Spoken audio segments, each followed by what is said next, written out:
heinous and insidious genocides of the 21st century. This event is designed to educate and inspire. It creates space for open discussion about these human rights and medical atrocities, offering a clear overview and practical solutions to prevent further abuse. Let us work together to stop forced organ harvesting.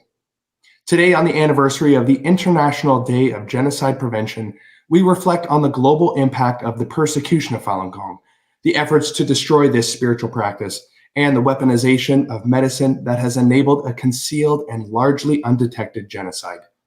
Before we begin, please allow me to welcome our audience that is watching us on live stream via Epoch TV, NTT TV, and Ganjin World. Thank you for joining us today. Doctors Against Forced Organ Harvesting, or DAFOH for short, is an international NGO based in Washington, D.C., and was founded by medical doctors in 2006 when the news broke of evidence of forced organ harvesting. DAFOH's mission is to inform and educate the international medical community, governments, and the public about forced organ harvesting and the ongoing human rights abuse in China. DAFOH has published numerous independent reports and research on forced organ harvesting and has been 3 times nominated for the Nobel Peace Prize. DAFOH has also received the prestigious Mother Teresa Award for Social Justice in 2019. Let us now hear from our distinguished speakers, experts in their domains. Our first speaker is Mr. Jim Shannon, who has served as a member of the British Parliament for 15 years. As the chair of the All-Party Parliamentary Group on International Freedom of Religion or Belief, Mr. Shannon has broad experience on human rights efforts relevant to our topic today. Ladies and gentlemen, please welcome our speaker. Hi everyone, it's Jim Shannon, Member of Parliament, the chair of the All-Party Group for International Freedom of Religion and Belief. Today I want to talk about the systematic targeting and human rights violations against the Falun Gong in China, which have been taking place for over 2 decades. I've spoken on this many times in the chamber. The Falun Gong are a religious minority who are facing increasing mass surveillance, torture and arbitrary detention.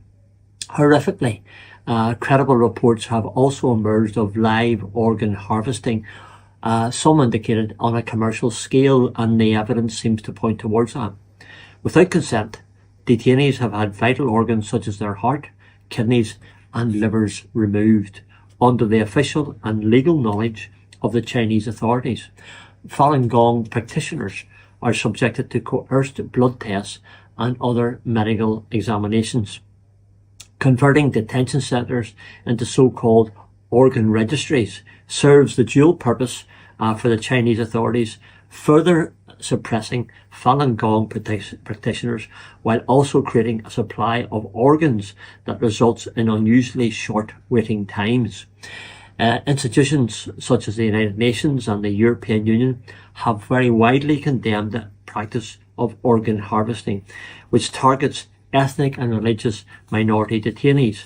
And despite a widespread global condemnation, the Chinese Communist Party has continued this appalling practice, this awful organ harvesting, and will continue to do so unless we take the free world takes a collective stand against such blatant abuses of human rights.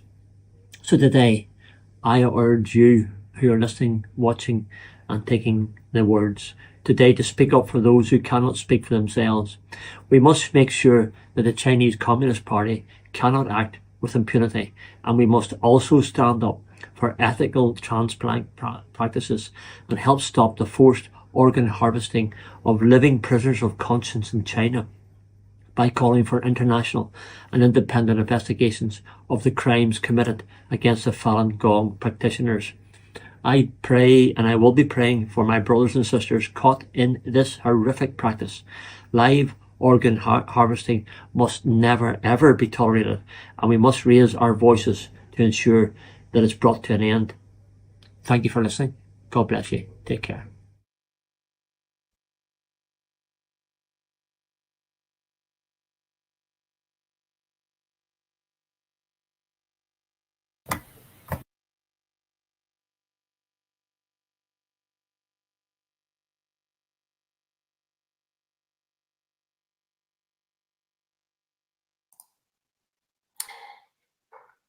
Thank you, Mr. Shannon, for these important remarks. Next, I would like to introduce Distinguished Professor Wendy Rogers. Professor Rogers played a leading role in developing Australia's 2007 National Health and Medical Research Council's guidelines for organ and tissue donation, as well as the current revision of the National Research Ethics Guideline in her role on the Australian Health Ethics Committee. Ladies and gentlemen, let's now hear from our speaker.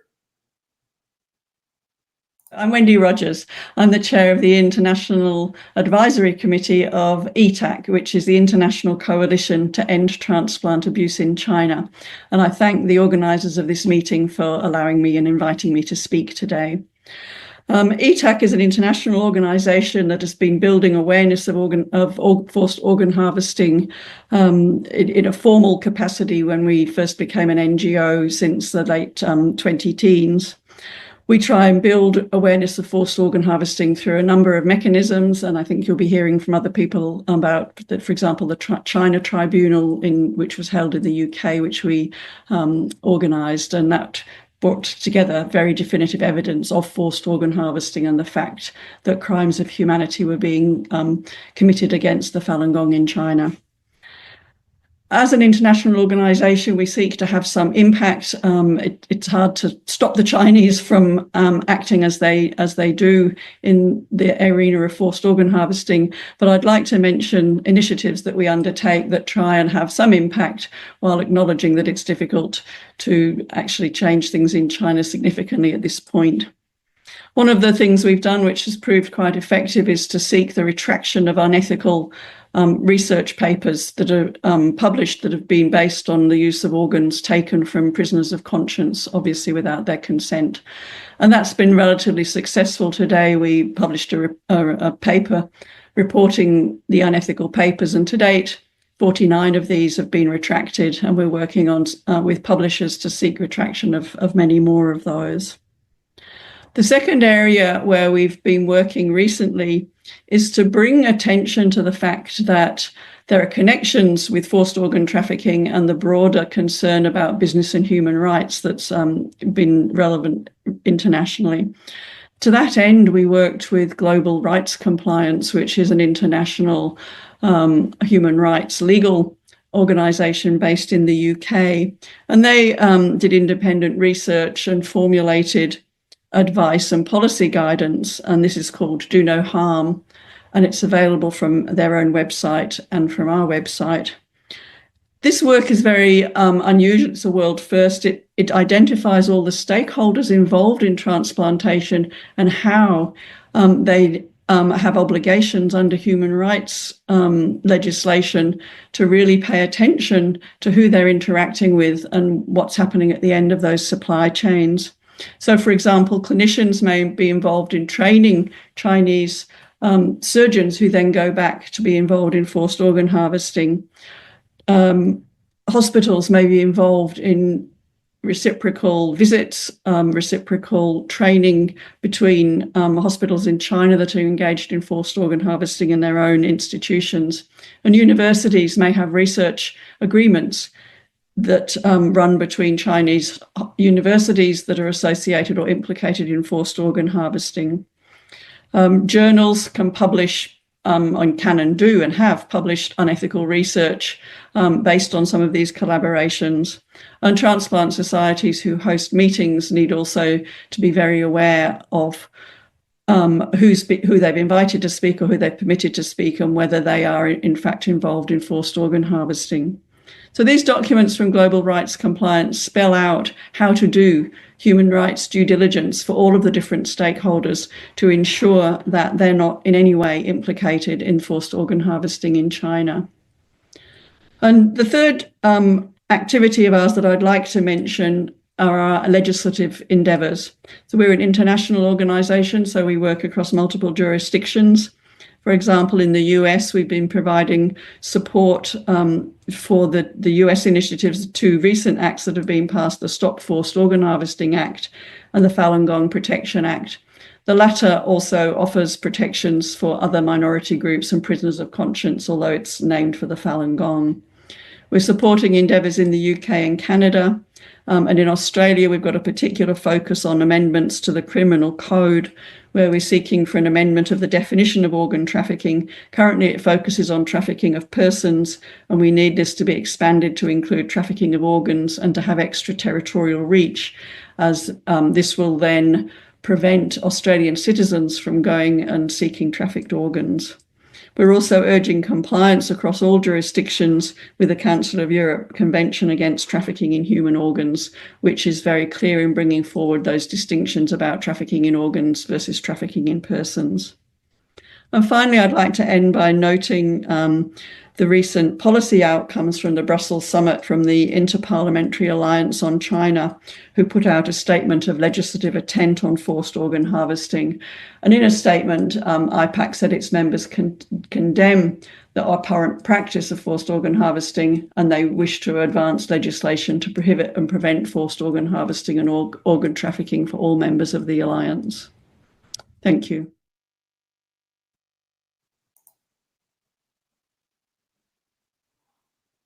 Thank you, Professor Rogers, for sharing your insights with us today.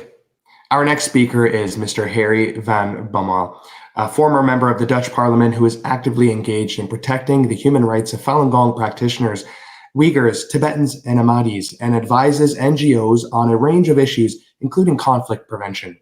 Ladies and gentlemen, please welcome our speaker. My name is Harry van Bommel.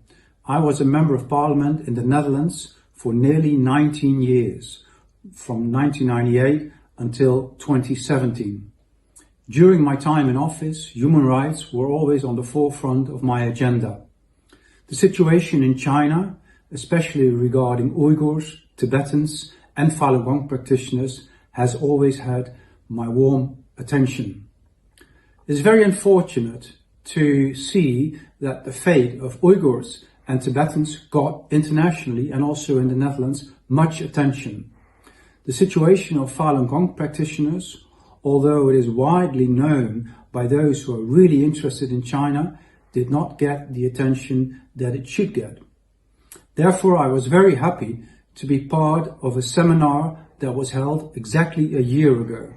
This seminar was organized by Global Human Rights Defense, Doctors Against Forced Organ Harvesting, and the Dutch Foundation for Falun Gong Practitioners. During this seminar, we talked to witnesses of the human rights violations against Falun Gong practitioners, scientists, doctors, and others, and of course to Falun Gong practitioners in the Netherlands. The evidence of forced organ harvesting on Falun Gong practitioners in China by the Chinese government is overwhelming. There is a report by Doctors Against Forced Organ Harvesting that was presented during this seminar. There are reports written by the international well-known lawyer David Matas, and there are reports by several parliaments. The United States Parliament is involved, the Canadian Parliament is involved. Unfortunately, we see in Europe not as much attention for the Falun Gong practitioners as there is for Uyghurs and Tibetans. So this was an important event last year during the International Human Rights Day. The event was also a momentum to petition the Dutch Parliament in order to get attention for the situation of Falun Gong practitioners in China.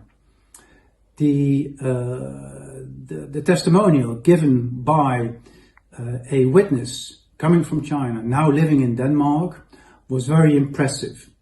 And I think that everybody present at the seminar was not only interested, but also convinced that action should be taken to make sure that there is an end to the forced organ harvesting in China, especially when it is related to Falun Gong practitioners.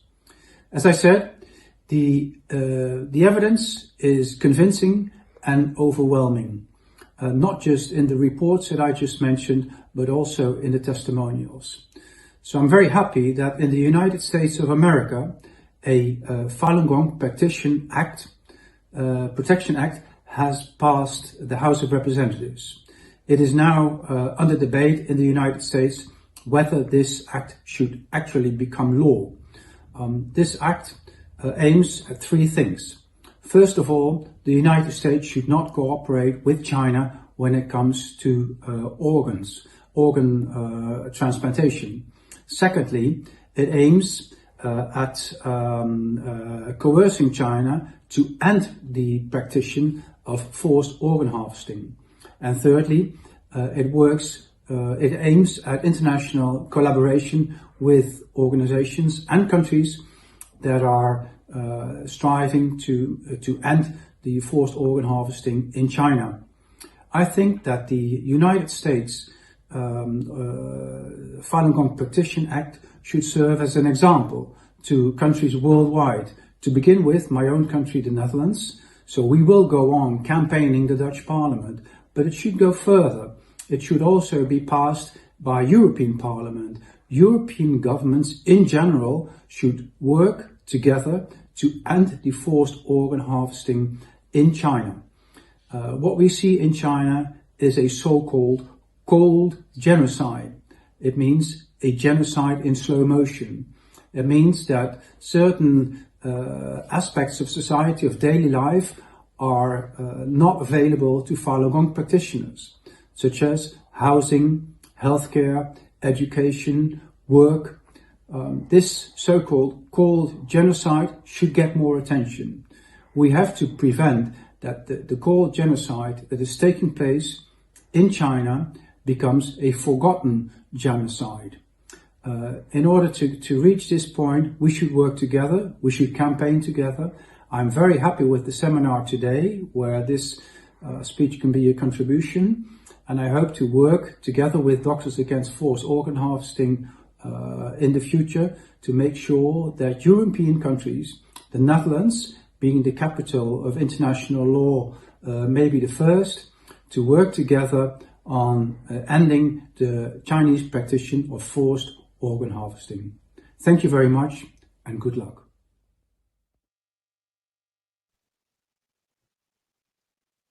Thank you, Mr. Van Bommel, for your comments. Next, I would like to present Sir Geoffrey Nice KC, one of the UK's most distinguished human rights lawyers who has contributed greatly for the cause of international criminal justice. In 2017, he chaired the China Tribunal on Forced Organ Harvesting of Prisoners of Conscience. Ladies and gentlemen, please welcome our speaker. Thank you for inviting me to contribute to this significant gathering. My name is Geoffrey Nice, and my involvement in affairs concerning the Falun Gong is that I chaired a tribunal, the China Tribunal, the judgment of which was delivered 5 years ago. And in that judgment, no finding of genocide was made. There were findings of crimes against humanity and torture. I've been asked today to focus on genocide in a more theoretical way, and I assume that some in the audience will know very little of the detail of the law concerning genocide, and some will know a great deal.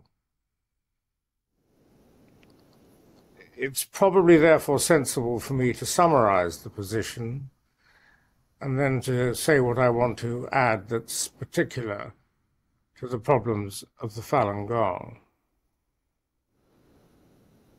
The term genocide arose effectively because of the failure of the United States of America in the First World War to respond to known massacre of the Armenians by the Turks. Efforts to get the Americans to take action in another country to stop the massacre, 800,000 to 1 million people, came to nothing. And after the First World War, an Armenian activist called Soghomon Tehlirian found the principal generator of the massacre from the previous regime in Turkey, now living in Berlin, having been convicted in his absence of crimes by the new regime in Turkey, but Germany having no extradition treaty with Turkey, so Pasha Talat was his name, lived in Germany, in Berlin. And a young, or fairly young, Armenian activist, Soghomon Tehlirian, found him, shot him dead, was tried and acquitted.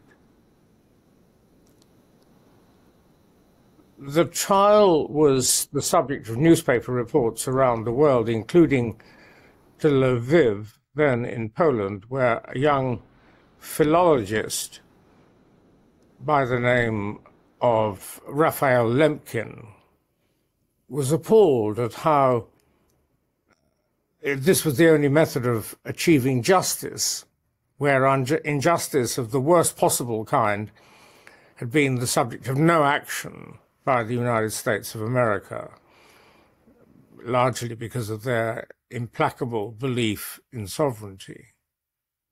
And Lemkin went on to become, he gave up being a philologist and became a lawyer and became obsessed by the problem that had worried him, escaped to America in the Second World War, he being Jewish, and all his family, bar one, 50-odd people, being massacred in the Holocaust, returned to the Nuremberg trials and worried the prosecutors with his new term that he'd written about in a book in 1944, I think. The term was genocide. Different from the present formulation of the term, but that's how the term came to be used by all of you watching this presentation and attending to the meeting of which it will be a part. The term was not converted into a law at Nuremberg trials of Nazi leaders, but Lemkin went to New York for reasons that we can go into perhaps in the discussion, and led to the Genocide Convention being formed. The Genocide Convention is very particular in what it requires to be proved for genocide to be proved. And what it requires is a particular intention in the mind of the perpetrator. The intention is the intention to destroy in whole or part a group, and the Falun Gong are clearly a suitable group for this purpose, to destroy a group in whole or part, simply because of whom they are. And that is the wickedness of genocide. Genocide does not require the proof of killing people in large numbers. It can be established in other ways that result in no actual deaths. It's the mental state that is critically important. And in the China tribunal, where we'd been commissioned, I and 6 other people, having no interest in the Falun Gong, no interest in China, but just as citizens of the world, to look into the facts and the law, we, although some of us may have had legal training, forgot that. We treated ourselves as citizens and jurors, if you like, to decide what facts were proved and what the law was. We found all the facts necessary for proof of genocide to have been established, but we took advice on the law from outside. We allowed ourselves to be directed by highly authoritative lawyers on what the law was. And what was made clear to us was this: the widespread killing of Falun Gong for the purpose of extracting their organs for sale on the commercial transplant market was in part, or maybe in principle, a commercial purpose to use their organs to make money. Now, there may have been an associated genocidal intention to destroy the group as such. But we noticed also that some Falun Gong who'd been arrested and detained were released rather than killed. And so we found that we were unable, in the circumstances and on the evidence then available, to be satisfied that the intention was the genocidal intention rather than, in principle, the commercial one. It's of no concern to us, and I don't mean that to sound harsh, it's of no concern to us that this may have been a disappointment, because we were not there either to satisfy or to disappoint people reading our judgment. What we were concerned to do and did was to create a judgment that could not be attacked, and it has not been attacked or deconstructed. It stands unchallenged, of course. The People's Republic of China damns it, but without explanation. Other than that, it is unchallenged. It is a platform from which others can work. Later evidence can be added. Further conclusions can be drawn. The law can be expanded. All things we should not do, simply as citizens applying the law on genocide to the facts as we found it. And so that is where I will start in the discussions on Wednesday, and I look forward to being a part of those discussions. Thank you.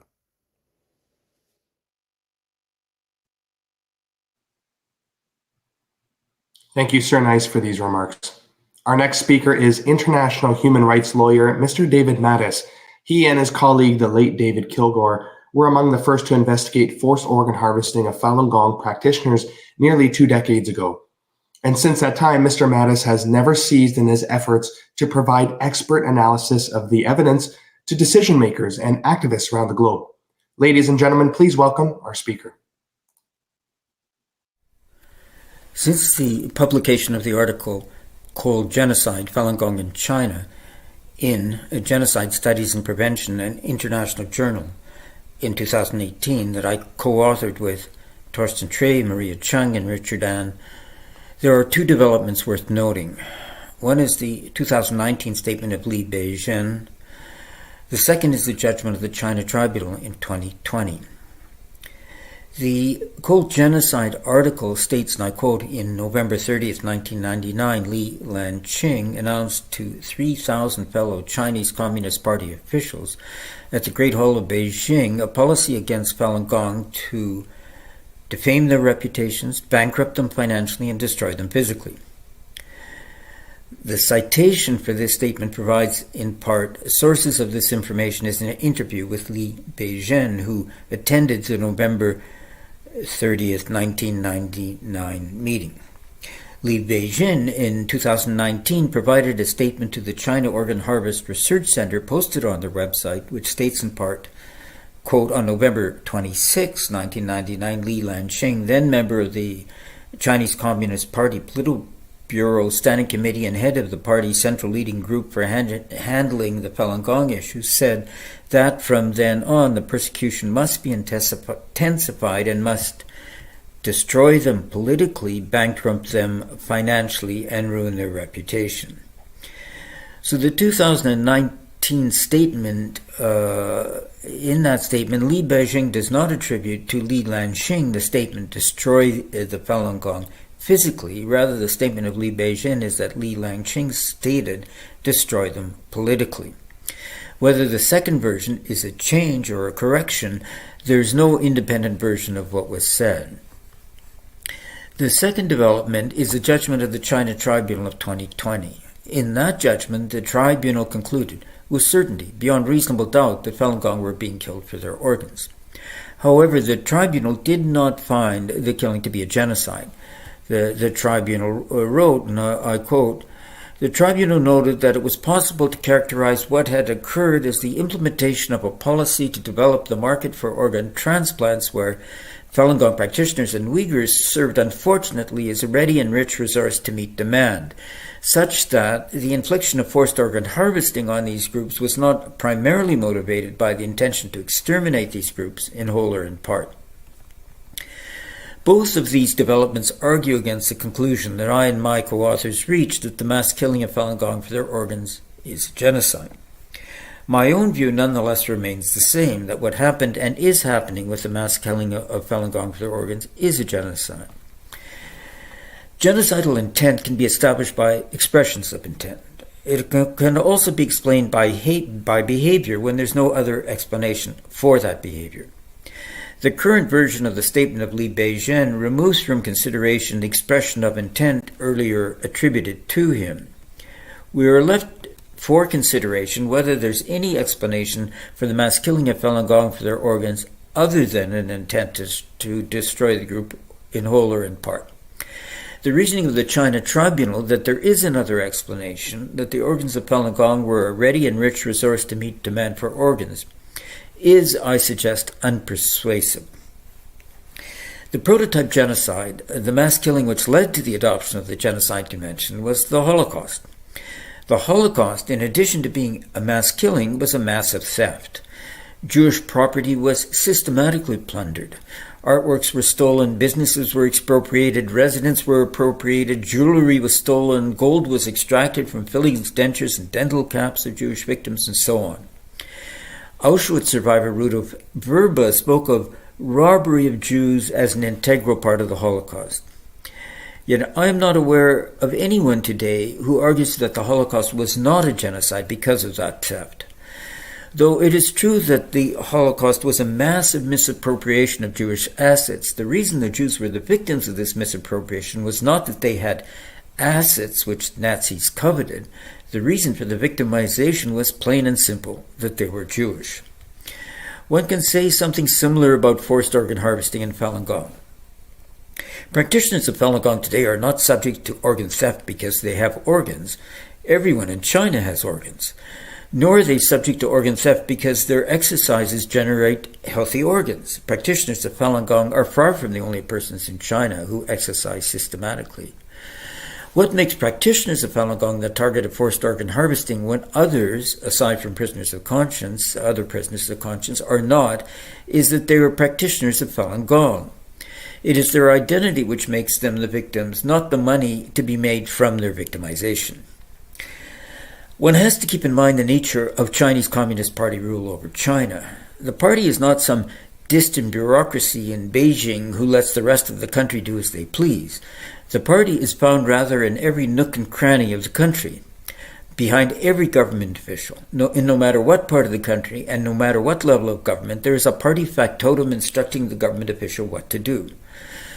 The Chinese constitutional dictate imposing leadership of the party over China is taken literally to the most minute level of activity in China. Moreover, what concerns the party most, that is to say almost entirely, is not money. It is survival of the party as the governing force over China. As well, strange as it may seem to outsiders, the party has the paranoid view that the practice of Falun Gong is the primary threat to their continued dominance over China. Xi Jinping, President of China and General Secretary of the Communist Party Central Committee, addressing the Political and Legal Affairs Commission of the party in October 22, stated to the commission that Falun Gong have developed into the party's most prominent opposition force. The perception of this development was not new to 2022. It was a perception which shaped the party since November 1999, as we can see even from the revised statement of Li Beijing, after the initial party announcement in July 1999 that the practice of Falun Gong was banned had led to widespread protests. So the notion of the China tribunal that the mass killing of Falun Gong for their organs is not a genocide because of the money to be made from the killings is misplaced. That perspective ignores the history of the Holocaust and the nature of Communist Party rule over China. The conclusion originally reached in the Cold Genocide article that the mass killing of Falun Gong for their organs is a genocide remains, in my view, sound. Thank you.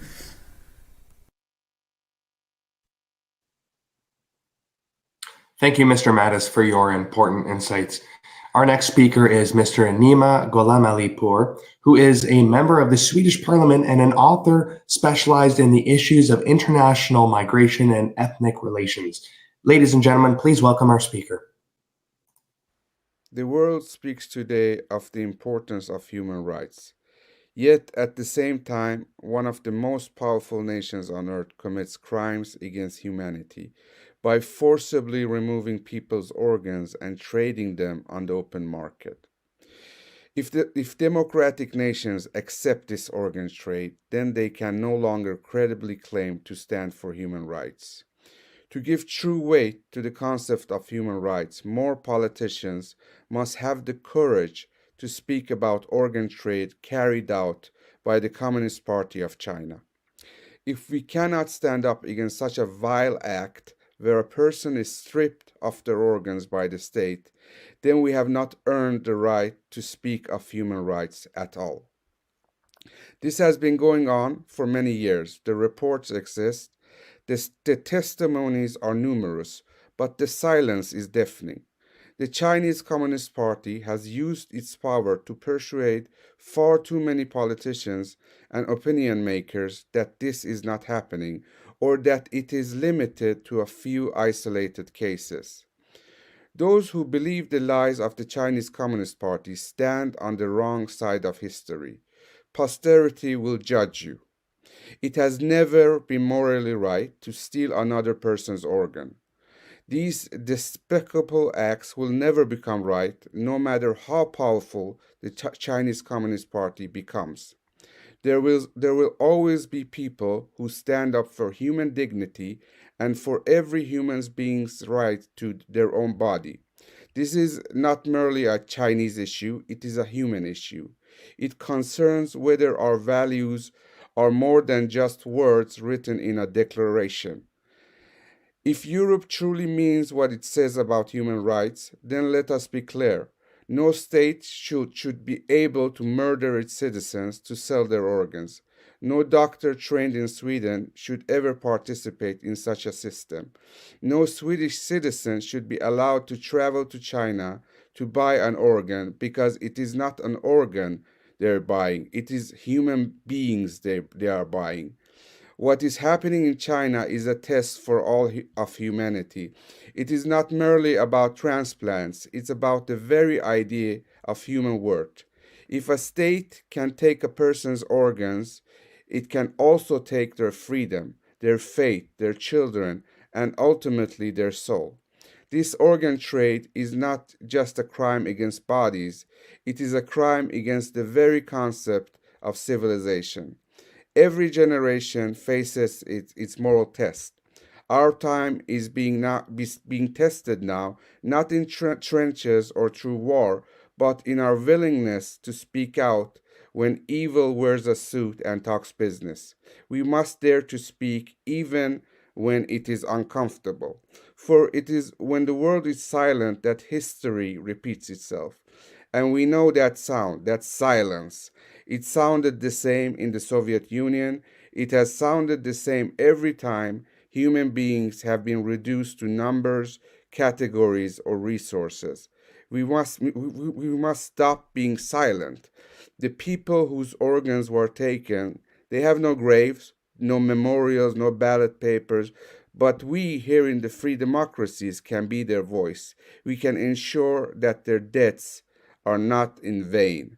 We can stand against a system that measures human worth in market prices. We can stay silent or we can speak. We can look away or we can see. We can choose comfort or we can choose humanity. Let us speak plainly. This is an industry built on blood, and silence is complicity. As long as the Chinese Communist regime continues its organ trade, as long as people are killed for their beliefs, as long as the world pretends nothing is happening, it is our duty to keep speaking out and to keep protesting against the Chinese Communist Party's organ trade, because human dignity has no price, and it is our duty to remind the world of that.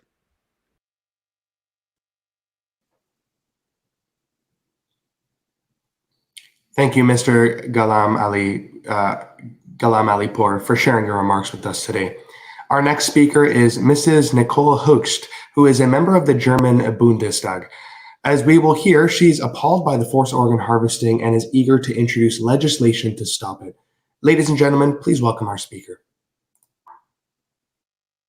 Ladies and gentlemen, we urgently need to debate an issue that touches the very foundations of our civilization. The inviolable dignity of the human person, of every human being, whether rich or poor, whether living in safety or under an authoritarian regime, whether Christian, Falun Gong practitioner, victim of war, or political prisoner. This is about organ trafficking. This is about transplant tourism. It is about the exploitation of defenseless human beings, often disguised as medical necessity, economic calculation, or state-sponsored repression. And the current situation is clear. Organ trafficking continues to expand. Authoritarian regimes violate human rights with impunity. International transplant chains remain opaque, and Europe still lacks the legal instruments necessary to stop this abuse. Precisely because this is the reality today, we need a law that ends impunity, closes loopholes, demands full transparency, and ensures that no organ ever enters our medical system without verified voluntary consent, lawful origin, and medical safety. Why is this law so necessary? We have known for many years, long before the most recent reports from China, North Korea, Pakistan, or the great transplant market in Ukraine, that organ trafficking is not an abstract threat. It's a daily reality. Independent investigations, including those by David Kilgore and David Matters, already demonstrated in 2006 how political prisoners in China were used as a source of organs. Journalist Ethan Goodman reached similar conclusions in The Slaughter. I will offer the links for everyone to exploit in the description. In 2021, the United Nations human rights experts raised the alarm again. Again, you will receive the link for further reading. And these are not isolated cases, but systematic and long-standing human rights violations. Simultaneously, conflict zones, particularly Ukraine, are misused in both Eastern and Western narratives to spread disinformation. EU versus disinfo documents this extensively. You can read this and the link about Ukraine conflict and battlefields becoming interesting for illegal trading of internal organs. Not everything that is claimed to be is true, but not everything is false either. This is precisely why we need strict legal principles that safeguard human dignity and exclude any abuse without falling prey to propaganda from any side.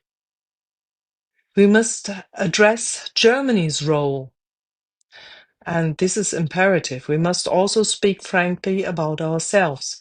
A significant share of Europe's transplant tourists come from Germany. Our high medical standards, our insurance system, and our excellent post-operative care attract patients who seek transplants in countries with completely opaque organ sources.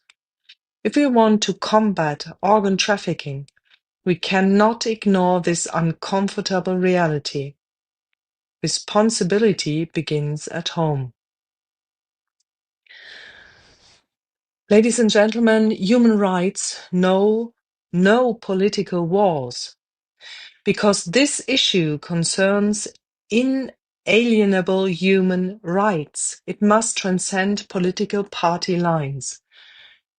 Human dignity is universal. It must not be relativized by domestic political wars or tactical divisions. A nation that takes democracy and human rights seriously must defend these principles without exception. We need to address shared values of Christianity and Falun Gong. Many of those targeted by organ harvesting are Christians and Falun Gong practitioners. Despite theological differences, both faiths emphasize core moral values: truthfulness, compassion, and forbearance. Christianity teaches truth, charity, and mercy. Falun Gong teaches Shen, Shan, Ren. Sorry if I pronounce it in the wrong way. Truthfulness, compassion, and forbearance. A society in which these values are suppressed, persecuted, and in the most literal sense cut out of the bodies of innocent people would be a society that has lost its moral compass entirely. This shared ethical foundation makes it clear protecting these people is not merely political necessity, it is a moral imperative. What this law delivers. The law introduces for the first time binding due diligence obligations, binding documentation requirements, and binding import controls for organs. Its core principles are simple. No organ retrieval without voluntary informed consent. No transplantation without full verifiable proof of origin. No imports from countries with opaque and unreliable procurement systems. No business models that exploit poverty, coercion, and political detention. And crucially, the law criminalizes transplant tourism, including actions committed abroad. This closes the central gap that has existed in German law for far too long. And perhaps this is the case for other nations also. We need to protect religious freedom. Organ harvesting often targets individuals who cannot defend themselves, especially those persecuted for their faith. Christians, Falun Gong practitioners, Uyghurs, and other minorities in authoritarian regimes have been systematically dehumanized and reduced to biological resources. This law sends a clear message. Germany will no longer be a silent beneficiary of state-backed human rights crimes. Well, we need to talk as well about the protection of recipients. Recipients also deserve protection. They have the right to know, where did the organs come from? Was the donation voluntary? Does it meet international medical standards? What risks arise from unclear or falsified documentation? WHO guidelines and the Declaration of Istanbul have long demanded exactly these safeguards. This law that I would really love to introduce to German, to our system, finally enforces them. And this is why the state must act. Organ trafficking is a multi-billion-dollar industry. It attracts organized crime. It thrives on corruption, coercion, and human desperation. Self-commitments do not work. Conferences do not work. And someone really should do something does not work at all. We need deterrent criminal penalties, tamper-proof documentation, effective controls, and clear import bans. I'm so thankful for this conference in order to be in the position to introduce my thoughts about the necessity of lawmaking. Thank you so much. Thank you, Mrs. Hoogst, for this inspiring message. Our next speaker is Dr. Harold King. Dr. King is the director of the French Affiliate of Doctors Against Forced Organ Harvesting, where he has organized and hosts many international conferences to bring the brutality of forced organ harvesting of Falun Gong practitioners to the light of day. Dr. King holds that not only are the lives of Falun Gong practitioners being taken, but the very principles of human dignity are under attack. Ladies and gentlemen, let's now hear from our speaker. A new era has started. The tide is turning for the Chinese Communist Party, the CCP, as world leaders discover its aggressive and violent nature and the true cost of its human rights violations inside and outside China. On the 77th anniversary of the adoption of the Declaration of Human Rights and the Convention on the Prevention and Punishment of the Crime of Genocide, in short, the Genocide Convention, I think it important to reiterate to the international community the undetected cold genocide of over 70 million Falun Gong practitioners and the weaponization of medicine occurring in China for the last 26 years. Europe is the birthplace of human rights.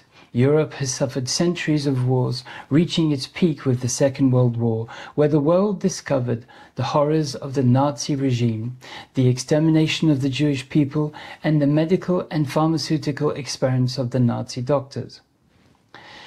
Never again crystallized the people's will to ensure that the Nazi horrors would never return.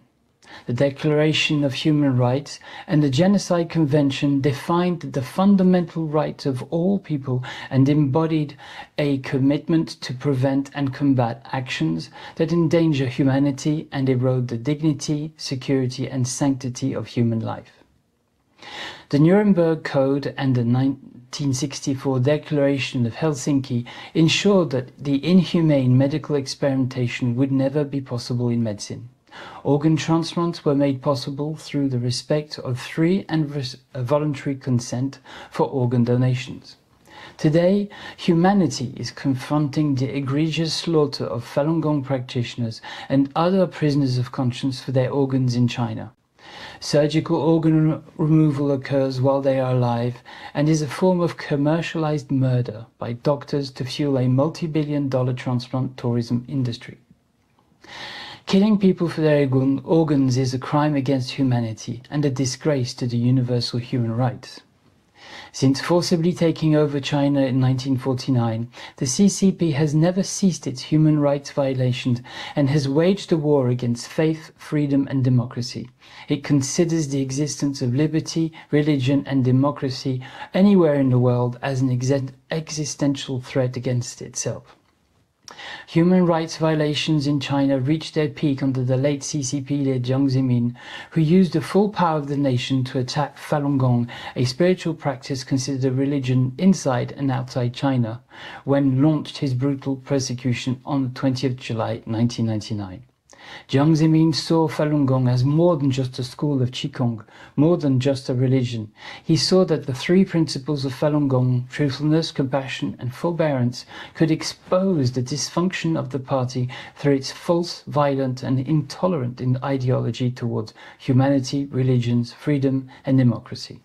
Jiang Zemin's intent to destroy Falun Gong practitioners is clearly characterized by the setting up of the 610 office, an extra-legal police force with encompassing powers, and his nationally declared orders to destroy physically Falun Gong practitioners. Jiang Zemin adopted a new form of genocide to avoid detection and divert the international community's investigations after the 1989 Tiananmen student massacre that caused the CCP to lose international favor and to receive financial and political sanctions.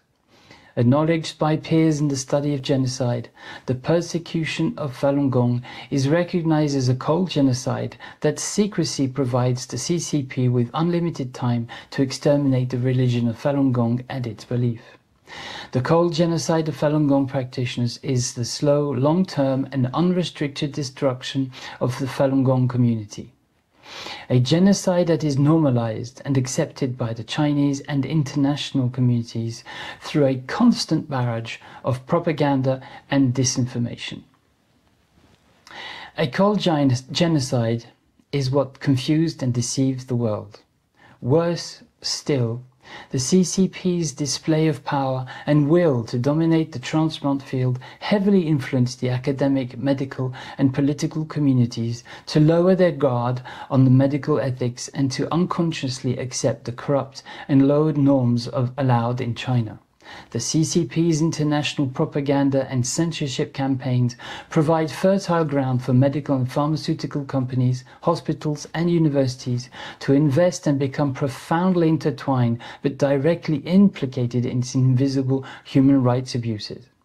Doctors were the first to encounter China's transplant tourism, but they could not understand the real significance of its fast growth, remaining subdued by China's political and financial manipulations. International institutions and governments were overwhelmed by the CCP's worldwide display of power.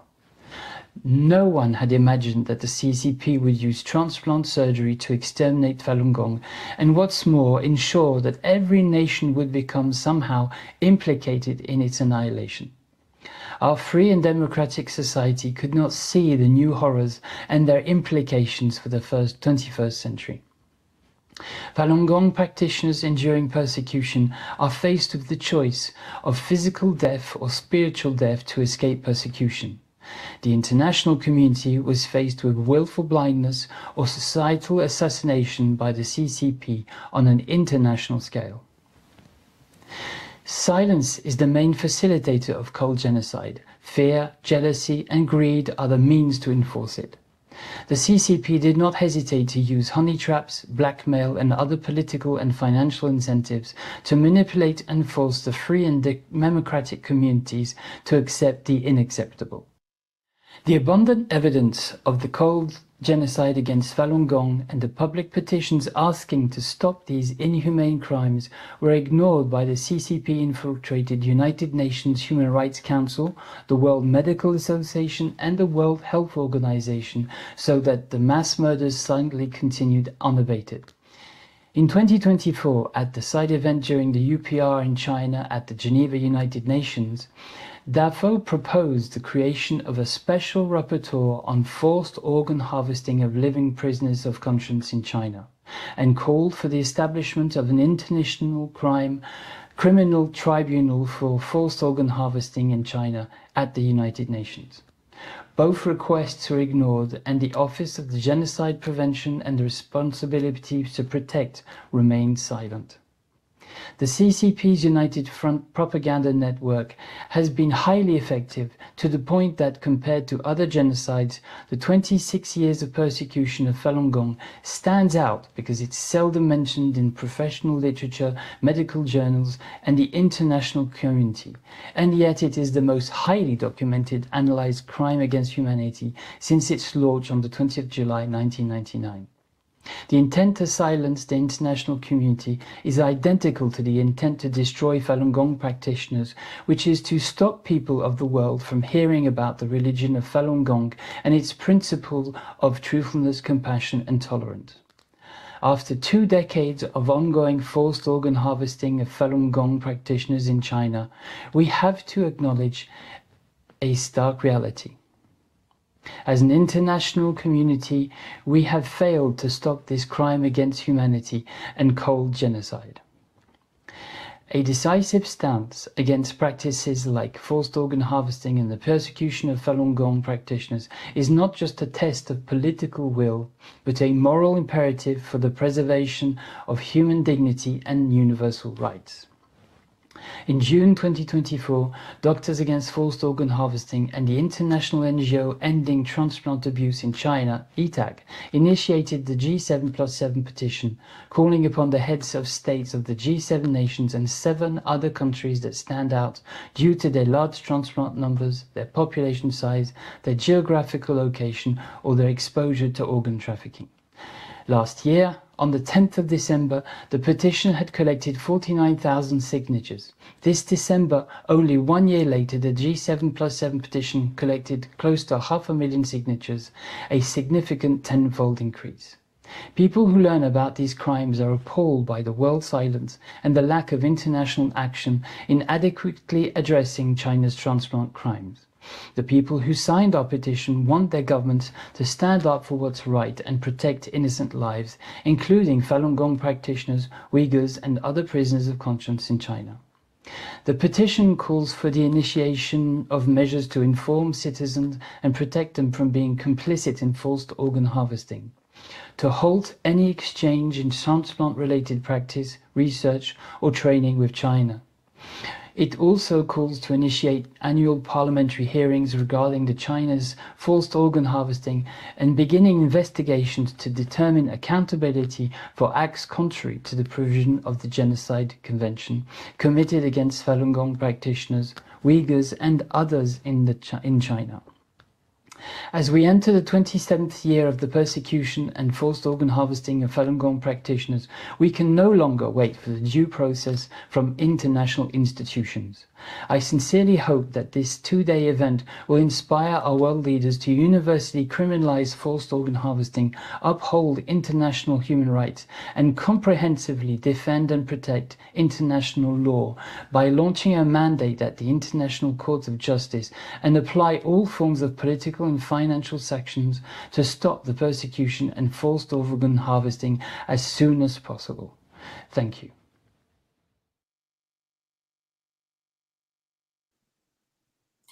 Thank you, Dr. King, for your comments.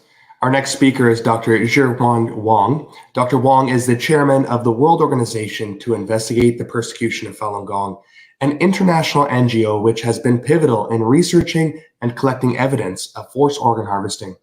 He is also the chairman of the Global Service Center for Quitting the Chinese Communist Party, which has helped over 455 million Chinese people relinquish their affiliation with the communist regime. Ladies and gentlemen, please welcome our speaker. 各位专家、各位朋友，大家好。在纪念防止及惩治灭绝种族公约生效77年之际，我向各位报告正在持续发生的震撼人类良知的罪行——中共对法轮功持续26年的国家群体灭绝犯罪。活摘法轮功学员器官。我叫王志远，是追查国际主席、全球退党服务中心主席。我是一名曾在中国生活过、工作过的有25年军龄的前中共军人。我和我的团队自从2003年1月20日以来，一直坚持通过电话调查以及在中国大陆的调查员在中国境内调查中共迫害法轮功的罪行。自1999年底开始，中共前党魁江泽民下令发动了对法轮功的全面镇压，并操控整个国家机器，包括党、政、军、警、司法系统和医疗机构，在全国系统地实施活摘法轮功学员器官的反人类罪行。这不是个别医院或个人的行为，而是一场有计划、有组织、中共主导的国家群体灭绝犯罪活动。国家群体灭绝犯罪运动，至今这场罪行仍在持续。追查国际经过20多年的系统调查，截至2024年9月20日，在我们网站上公开发表了413篇关于中共活摘法轮功学员器官的调查报告，866个调查录音证据，2000多份资料证据，其中66个录音直接证实或承认了活摘法轮功学员器官的存在，其中包括中共中央政治局常委、军医医院院长、主任与主刀医生的直接调查录音。例如2015年追查国际调查员，我本人以江泽民秘书的身份与中共中央政治局常委张高丽通话，要求他在政治局会议上阻止追究江泽民下令活摘几百万法轮功学员器官一事。张高丽没有否认，反而答应一定会在政治局讨论时阻止追究，这等于间接承认了内部早已知晓并默许此事。又例如2019年12月至2020年1月间，追查国际调查员，我本人也参与了电话调查取证空军军医大学西京医院移植科的医生李国伟。在调查中，李国伟明确承认可以提供法轮功学员的器官，甚至说可以让你亲眼看到这个人20来岁。令人震惊的是，即使在2020年新冠疫情最严重的时期，中国多地医院的移植手术仍照常进行。武汉疫情封城时，重庆医科大学附属医院仍照常进行肾移植。更令人毛骨悚然的是，许多医院的护士在通话中说：“器官我们库里有，家里有。”这意味着在中国大陆仍存在器官活人供的库，这不是捐献系统，而是被圈养的活人随时可取用的死亡器官库。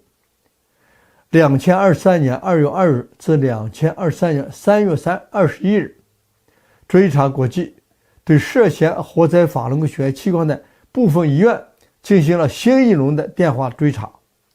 调查结果确认，中共活摘器官仍在继续，活人供体库仍然存在。多名医生直接承认手中有多种肝脏的供体，而且等待时间极短，有的只需要1到3天即可安排手术。我想在这里强调北京永安医院张正医生的例子。他说供体每天可以看书，能睡到3点多，这就显示供体是被圈养的活人，而并不是老死亡者。但是近年来，中共在中国社会中扩大了其器官的来源，特别是儿童与婴儿器官移植的剧烈增加，暴露了新的黑色产业链。上海仁济医院公开宣称已经完成了3000多例儿童肝移植，并宣称年量世界第一。武汉协和医院、同济医院等报道出生几小时的早产婴儿被用作供体。更骇人的是，有内部线人透露，中国军方医院圈养女性人工受精，强迫怀孕，甚至让早产婴儿直接成为器官来源。这是一组制度化的人体器官的农场，医学研究被扭曲为屠杀的技术手段，孩子成了延寿的工程的原料。正如2025年9月3日中共阅兵期间习近平与普京的对话中所提到的那样，中共持续对其器官捐献系统撒谎。2015年起宣称全面的改用公民自愿捐献器官，但是追查国际对全国红十字会和 OPO 组织调查的结果显示，大部分省市根本没有真正的用作器官的捐献系统，甚至就连首都北京市红十字会多年来都没有开展器官捐献，器官捐献仍然在筹备之中。然而北京市器官移植北京市的器官移植量却高居全国第一。这说明所谓的公民捐献只是掩盖活摘的假象。这不是遥远的中国内政，而是对整个人类文明的挑战。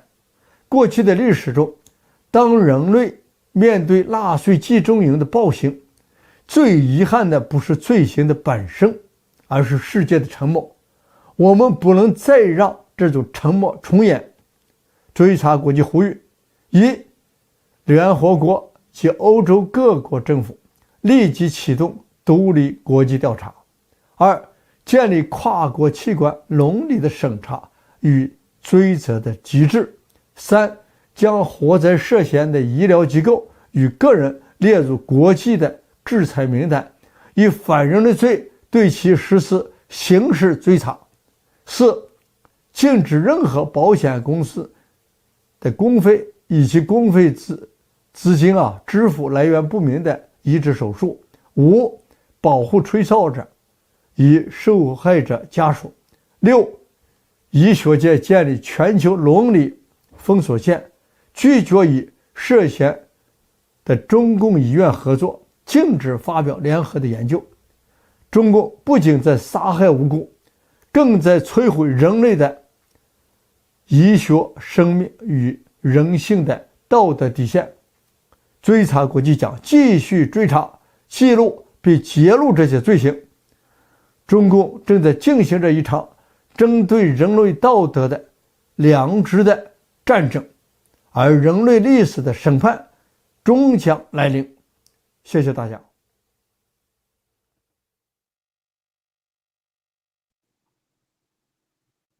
Thank you, Dr. Wong, for your remarks. Our next speaker is Mr. Richard An. Mr. An is an attorney and the co-author of Cold Genocide, Falun Gong in China, published in the international journal Genocide Studies and Prevention. After publication, the article quickly became the most read paper in the article. Ladies and gentlemen, let us now hear from our speaker. Thank you for the opportunity to speak at this important event. 7 years ago, I co-authored an academic article, The Cold Genocide of Falun Gong, with Maria Chiang, Thorsten Trey, and David Mattis. The focus of the article was to study a category of genocide that receives limited attention despite the severe level of harm and destruction inflicted on the victims. Using the case study of the forced organ harvesting of Falun Gong members, we identified 3 core characteristics of what will be described as a cold genocide. Number 1, the perpetrator's strategy is multidimensional. He seeks not only physical destruction, but also to erase the victim socially, culturally, and spiritually, such that they're not only killed, but their deaths are ignored and forgotten. Number 2, the crime is invisible due to cover-up and misinformation tactics. The strategy is not just to destroy and deny evidence of the crime, but also to malign and marginalize the victim community, such that their sufferings is ignored and overlooked by others. The third and final element is normalization, which is to erode the value system of a society so that the people no longer perceives a mass crime as an atrocity, but as something that's normal, necessary, or even heroic. Through these strategies, mass atrocities like forced organ harvesting is able to take place without creating a ripple in the society. However, the society is fundamentally transformed in the process. 7 years have passed since this article was published. Today, I would like to zoom in on one of the most concerning trends that has since emerged on the issue of forced organ harvesting, which is the transnationalization of the CCP's disinformation campaign. I will try to make sense of these developments through the lens of the cold genocide. In October this year, the NATO Parliamentary Assembly published a report titled Protecting Allied Societies from Disinformation Emanating from the People's Republic of China. The report identified 2 key developments in the Chinese regime's disinformation operations after COVID. First is the expansion of geographical scope.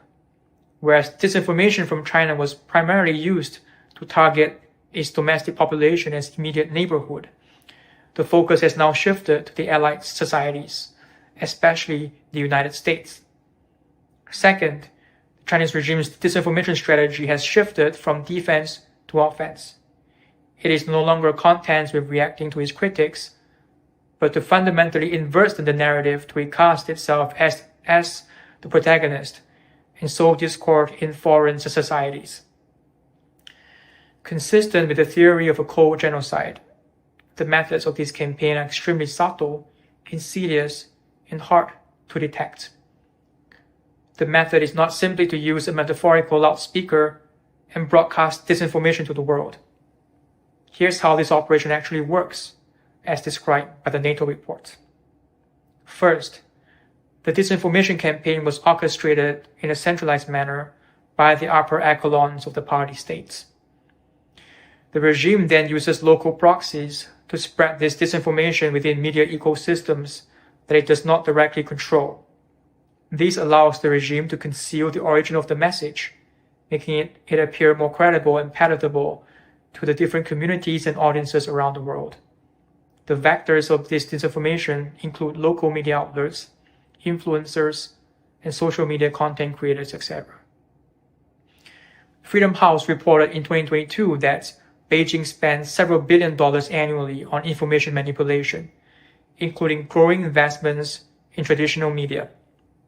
The regime also engages senior Chinese officials, its diplomatic network, and private intermediaries, such as private citizens, to achieve its goals. And ultimately, through coordinating these multiple, seemingly independent relays of information, the regime amplifies its message and potentially creating viral content to the world. I wish to provide a specific example to illustrate how each of these components has been applied in the context of forced urban harvesting. As many are aware, one of the staunchest critics of CCP's forced urban harvesting is Shenyun Performing Arts, a New York-based classical Chinese dance company founded and operated by Falun Gong members. On the website, the show performs in over 200 cities, reaching more than 1 million audiences each year. The show is banned in China, and the Chinese regime has been trying to shut down this performance for many years. In 2022, Chinese leader Xi Jinping issued a directive to, among others, employ disinformation in the US through neutral scholars and journalists with the aim of turning American society against Shenyun. Following this directive, a number of events took place in a coordinated fashion within the past 2 years. First, a handful of former Shenyun performers publicly alleged various wrongdoings against Shenyun that took place allegedly over a decade ago. Some of these complainants were found to have business ties to a Chinese state-run dance company that was led by several party leaders from CCP's propaganda and the United Work Front department. The allegations then became the foundation of more than a dozen articles from the New York Times criticizing Shenyun, which are all published within a narrow short time frame. The father of one of the co-authors was apparently affiliated to a CCP United Work Front organization as well. A Chinese YouTuber, again believed to have CCP ties, stated on social media that he was the one who introduced these complainants to the New York Times. And recently, these New York Times articles were then relied by the National Arts Center, which is a famous, well-known theater in Ottawa, to cancel Shenyun performance after collaborating with this show for 18 years. A recent CBC News article further revealed that the CEO of the National Arts Center met the Chinese ambassador in August 2024 and possibly in September 2023. You're free to draw your own conclusions on what's happening here. In my view, this is a prime example of an insidious, multifaceted disinformation that reflects the methods of a cold genocide played out on a global stage. By manipulating many seemingly independent pieces, even the Western mainstream media outlets, the perpetrator achieves the grand strategy of not only silencing the critics of forced urban harvesting, but to turn elements of the Western democratic societies against them, the very people who are defending the cherished values of freedom and human rights. When all that is perceived as being credible and trustworthy in the past fails, who do we believe and who do we trust? There is no easy answer to this question. With the emergence of deepfake and artificial intelligence technologies, it has become even more difficult to disentangle truth from fiction. In times like this, I encourage everyone to reflect deeply, to find the conscience within our hearts as the guiding light. And I encourage everyone to be ever vigilant and steadfast in the defense of the truth. Thank you.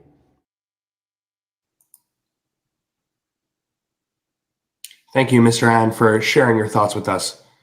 I'd like to thank our honored speakers for their inspiring presentations, and I invite you to attend our next session in 1 hour to listen to our lively discussion.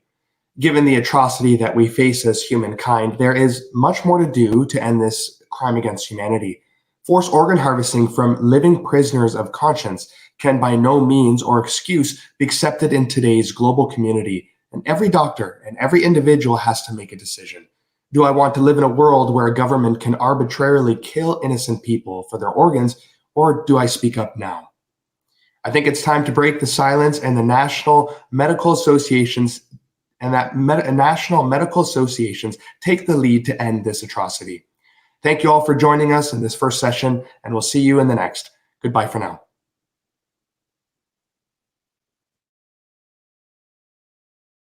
That a genocide triggers in us dismay and horror. What is unfolding behind this term? I'd like to call on the panelists to answer this one. Well, I don't mind giving it a try. First of all, the very notion of genocide is a mass atrocity. Some international crimes can be committed just against one person or two persons, but with genocide, you're dealing with a huge crime where there has to be a significant number of victims simply for a genocide to occur. It's also a crime that can occur in peacetime. It doesn't have to occur in war, and as a result, it can occur in circumstances where you wouldn't necessarily expect it might occur. It's also based on identity. The genocide crime is based on race, religion, nationality, these sorts of groupings where the purpose of the killing is obviously wrong. There's no apparent justification for it. It's a massive killing for a wrong purpose, and as a result, it generates a lot of horror. I mean, everybody, of course, has identity of some sort or another, so it's easy to identify with this crime as being something terrible. If I might add an important aspect of genocide, one of the aspects that is generally and internationally recognized as being important to qualify a mass atrocity, mass killing as a genocide is the intent. The intent to, and that is hard to prove, the intent to wholly or partly destroy a group. That was part of the debate when it came to the Palestinians and Israel. It was also part of the debate when it came to the genocide of 1971 of Bangladesh, in which I was an investigator. So intent is a very important aspect that we should add to the other aspects that David Mathis already mentioned. Thank you for that. Nicole, Professor Nicole, could you chime in? Yeah, thank you so much. What I find particularly horrifying with this genocide is that there are people making a lot of money out of it. I think this is a new side or view on those mass killings that we have to, well, wrap our brains around. And I find it very, very difficult. Thank you. Please, Dr. Harold. Another aspect of genocide is that in the case of Falun Gong, it's multifactorial. We generally speak about a hot genocide where masses of people are killed in one go through different means. However, this cold genocide that we're witnessing in China, against the Falun Gong takes multiple forms. So the Falun Gong practitioners are destroyed socially, financially, physically as well, but also spiritually. So genocides are not just limited to mass destruction. Thank you. You know, there appears to be some bias towards certain genocides. The Holocaust was a genocide, and we saw a genocide in Sudan, and now there are discussions about a genocide in Gaza. All of these are considered intense or hot genocides, as Dr. Harold, you just mentioned. However, the international community appears to ignore the cold genocide against Falun Gong, where millions of people were either physically or spiritually killed over the past 27 years. Should we only pay heed to the loudest genocides and forget about the hidden ones? Well, obviously not. The problem is, of course, getting attention to it when it's done in the way it was done in China, where what you've got is a mass killing done in a closed environment. You don't get surviving victims who get off the operating table. I mean, we do have one, but we don't have large numbers. We don't even have bodies for people to see since the bodies are all cremated. We don't have witnesses except perpetrators. Pretty much in the prisons and in the operating rooms. We don't have documents, except prison records, hospital records, which are not open to the public. In a lot of the other genocides, we have some very easily identifiable and visible signs, which makes it ready and easy to communicate. I mean, with the Holocaust, the death camps were seized by the Allies, and the bodies were just piled up there. And there was, with the other hot genocides and similar, with Rwanda or Myanmar and so on, you could just see what's going on. Whereas what you've got with Falun Gong in China is not just cold in the sense that it's going slowly over time, but it's not as immediately visible as what's happening in these hot genocides. And it obviously requires the same attention, but it requires more, I would say, more effort to generate that attention and more effort to actually to see what's going on than it does with the hot genocides. Thank you, Mr. Mattis. Maria Chung, I'd like to call on you because you've done research and you published a paper on this very matter. Could you share more on hot genocides and cold genocide in this context? Yeah, as David has just mentioned, hot genocide, you can see it very clearly. But cold genocide, it occurs in a long period of time. And for the case of Falun Gong, it's not only physical destruction, it is the spiritual death and social death, because the Chinese Communist regime would ask the Falun Gong practitioners to recant their beliefs. If they do not recant their belief, they would very likely send to the deathbed, which is forced organ harvesting or death through torture. But if they did sign recanting their belief, they would still be monitored, and even though they're sent back to the community, they are disconnected with the community because they are always being surveillanced, and also their social environment will try to censor them. So it is a social death as well, which is well recognized by the genocide study scholars nowadays. So we need to pay attention not only to physical destruction in terms of genocide, but also other aspects of death to recognize a genocide, which we call it a cold genocide. Yes, thank you. I'd like to actually call on Mr. Nima Ghulam Alipour. Could you share more on this topic? Oh, you are muted. Sorry. I think to create attention around atrocity or genocide, you have to have a common narrative, and then you have to have a communication to spread that narrative. That's very important. When it comes to the Israeli-Palestinian conflict, the Palestinians in Sweden, I'm a member of parliament in Sweden, they're very organized, so they can spread their narrative, and that's important. And organization is also important. Sadly enough, it should be enough that there's atrocity or a genocide, and people should do something about that. But you need the organization, the communication, and also networking.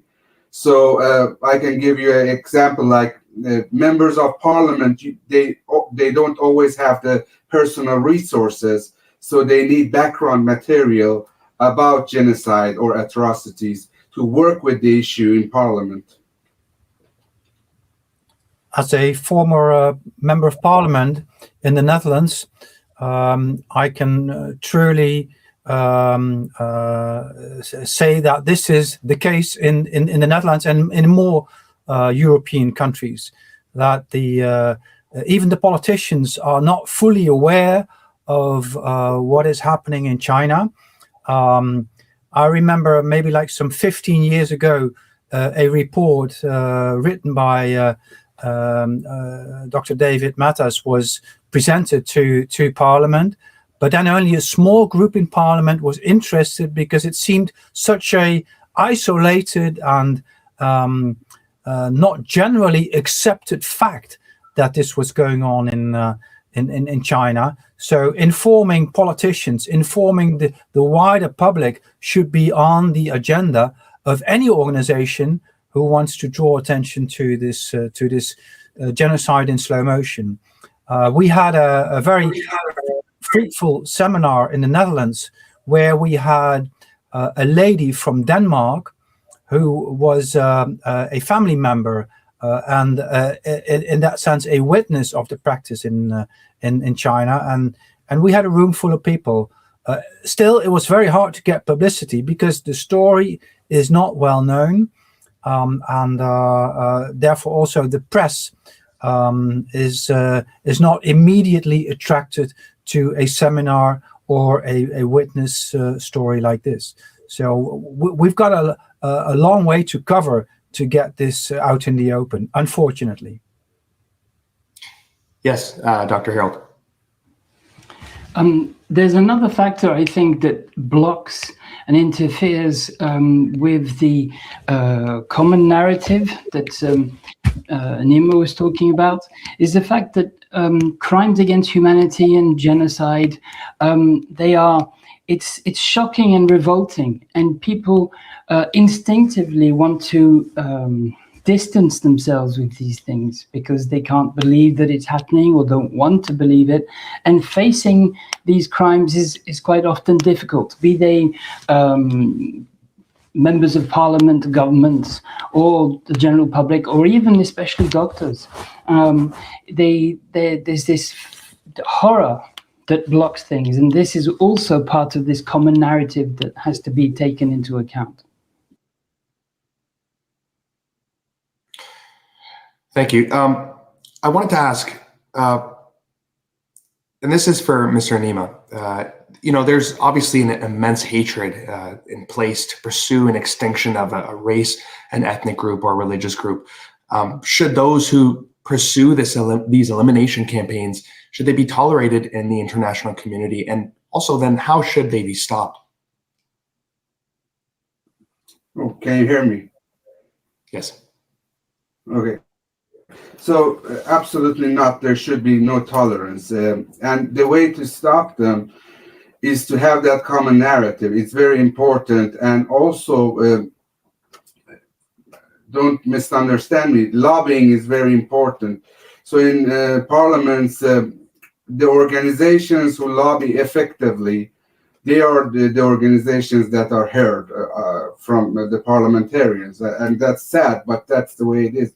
So that's why organization is important, and also to explain why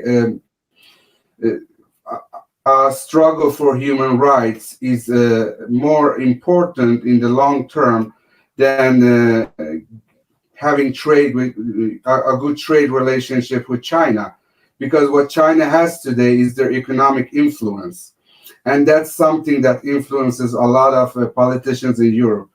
So you have to have a narrative to lift up human rights even more. So you can convince more politicians that the trade with China can't be more important than human rights, and we're not there yet, sadly enough. I want to call on Nicole. I see your hand there. Yes. Thank you so much. Well, in my experience, tolerance, stands against economics.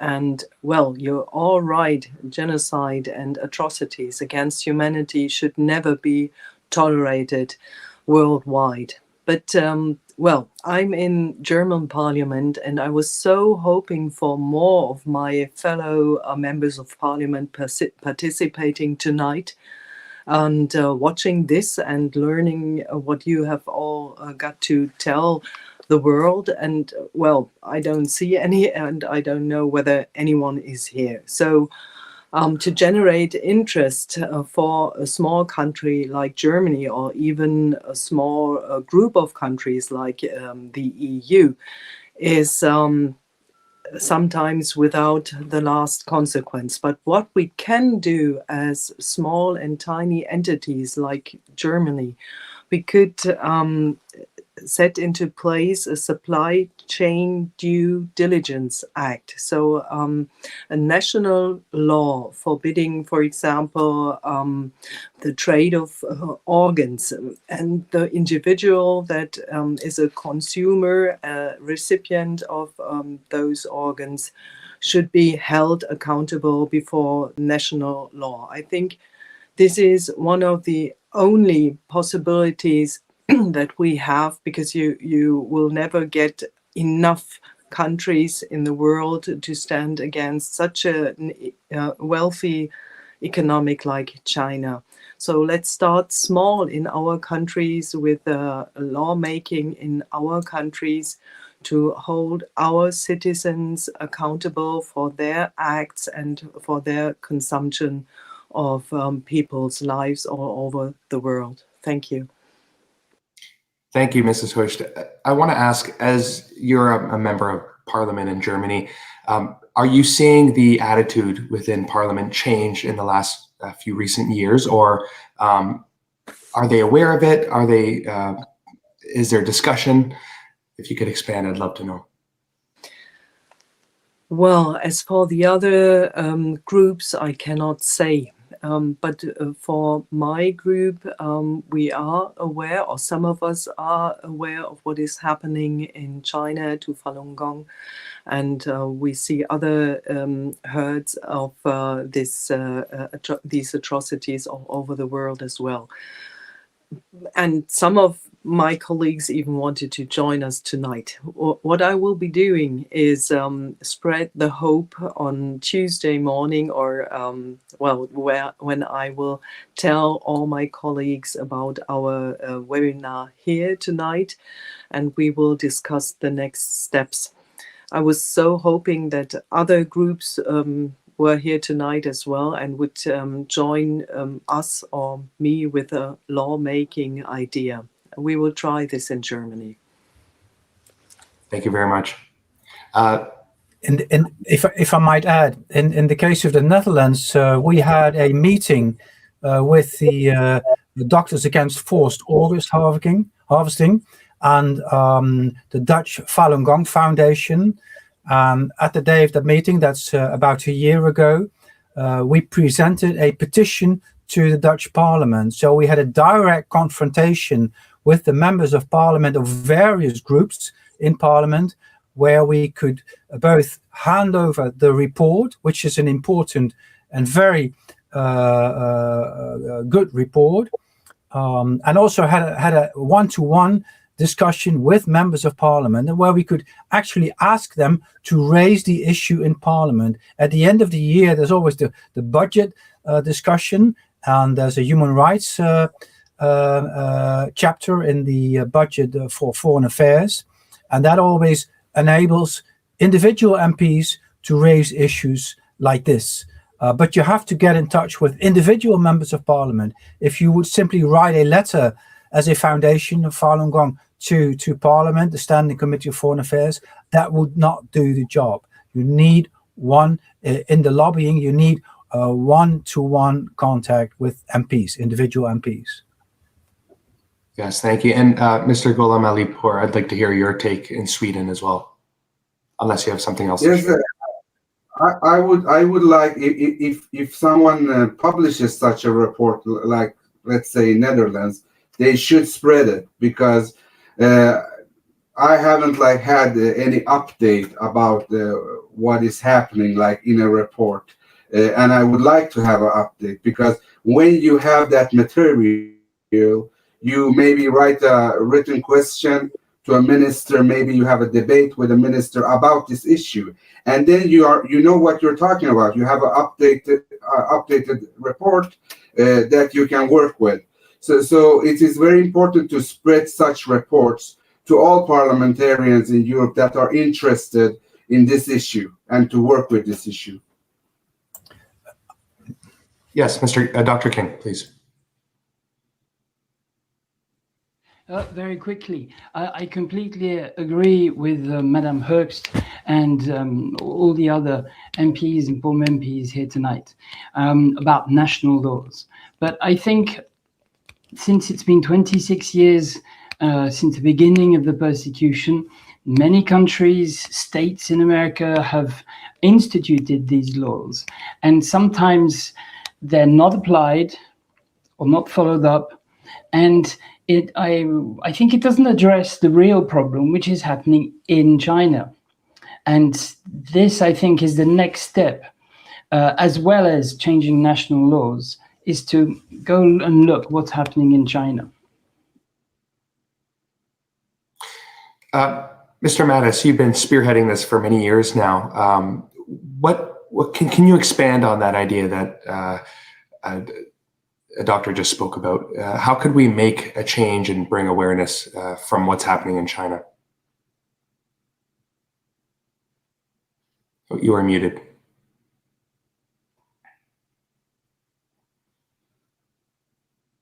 Excuse me, Dr. Wong, when you have a time, Dr. Wong wants to add a few points. We have the time. Okay, well, let me just answer that question, and then we'll go on to Dr. Wong. I would say the answer to that question is not one answer. I think in order to spread awareness, everybody does it in different ways, with their own communities, with their own contacts, with their own skills, and the way to spread awareness is get everybody aware, and that can't be done in one simple way. But I also think what Harold says is right. I mean, we can change the system around the world outside of China, and it might stop transplant tourism into China. But it's not going to stop the killing of prisoners of conscience in China for their organs, which because the recipients of those organs are not just foreigners. Far from it. It's mostly Chinese, and I think one has to, if we're focusing just on that in terms of China, I mean, what you've got in China is a Chinese Communist Party. China's Communist Party thinks politically about what threatens its survival and what helps its survival. Right now, the political cost to China for the mass killing of Falun Gong and other prisoners of conscience for their organs is slight. They make a lot of money out of it, as others have heard, to get rid of political opposition, and the pushback is relatively small. But if you can increase the political cost to the Communist Party from what they're doing, which is linked to increased awareness, then the party will re-equilibrate. I mean, they have moved on this file, mostly cosmetically, setting up a donation system with tiny donations, setting up laws which are not obeyed, making promises or statements which have no reality to them. I mean, so they're constantly shifting, but at some point, if they realize that cosmetics alone will not work, there's a potential of getting them to change in substance by increasing the political cost. So that would be my answer. Yeah, thank you, David, Mr. David Mattis. I'd like to now call on Dr. Wong. My question for you is, how should the Chinese Communist Party's actions be classified in light of their conduct, and why?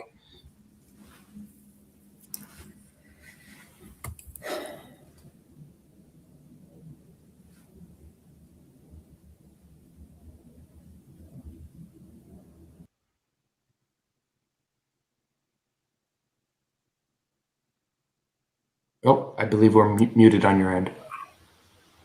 The CCP's persecution of Falun Gong, especially the mass killing involving live organ harvesting of Falun Gong practitioners, constitutes state genocide and crimes against humanity.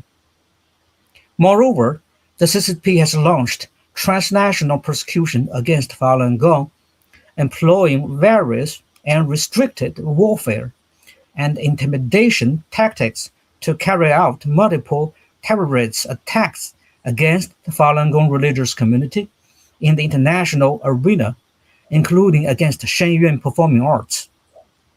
For example, the Global Service Center for Quitting the CCP office, located in Flushing, New York, received 8 bomb threats in just 20 days between April 20th to May 10th of this year. Therefore, the CCP's behavior should be classified as follows. The Chinese Communist Party is a state terrorist organization, and the government it leads constitutes a criminal regime.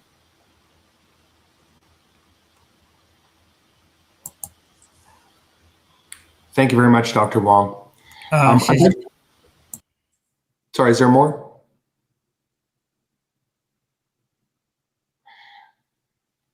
Okay, so I'd like to know, this is a question for Dr. Harold King.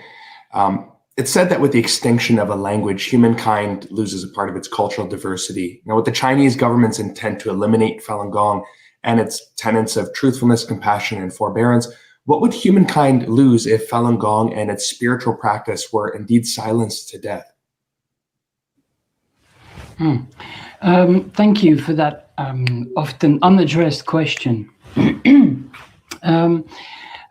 Well, to put it in simple words, I think humankind would lose its humanity, would lose its human dignity, and it's the sanctity of life, of every life on this planet. That's what they would lose. So it's a big, it's very important. When Jiang Zemin saw Falun Gong, he realized that if all Chinese were applying truthfulness, compassion, and forbearance in their everyday life, they would see through the lies, the violence, and the intolerance of the party. So this was unbearable for him. Similarly for the international community, who for the moment has stayed relatively silent on these crimes. In fact, what they're doing is following the Chinese Communist Party line. In fact, accepting that there should be no compassion, no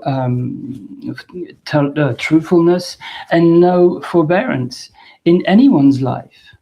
And I for one disagree with that. I think those factors, human values, are essential for humanity, in fact. What's important, I think, in this is that if we lose our humanity, where are we going? Who are we? We're going to get lost and maybe destroyed, who knows, by following the Chinese Communist Party's ideology. So speaking out against their this ideology, supporting truthfulness, compassion, forbearance, supporting the Falun Gong practitioners, learning about their practice and on why Jiang Zemin was so intent on destroying it. These things will help people to apply maybe truthfulness, compassion, forbearance in their own lives, to be able to see through, just like Jiang Zemin was worried about, to see through what's actually happening and how dangerous it is for all humanity. Yes, Mr. David Mattis.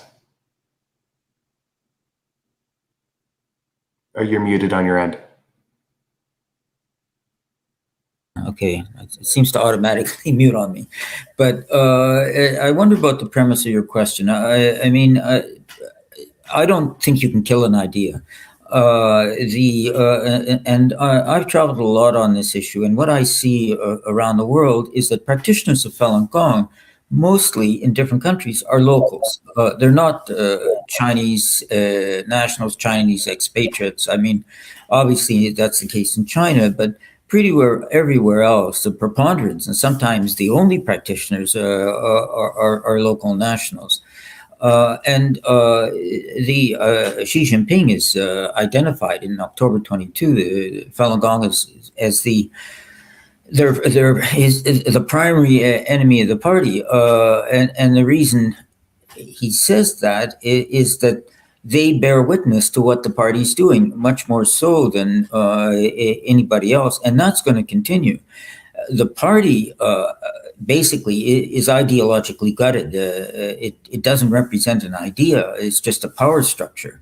And it's a lot more fragile than Falun Gong. And long after the party is gone, the Falun Gong community will remember what the party has done. And that will persist.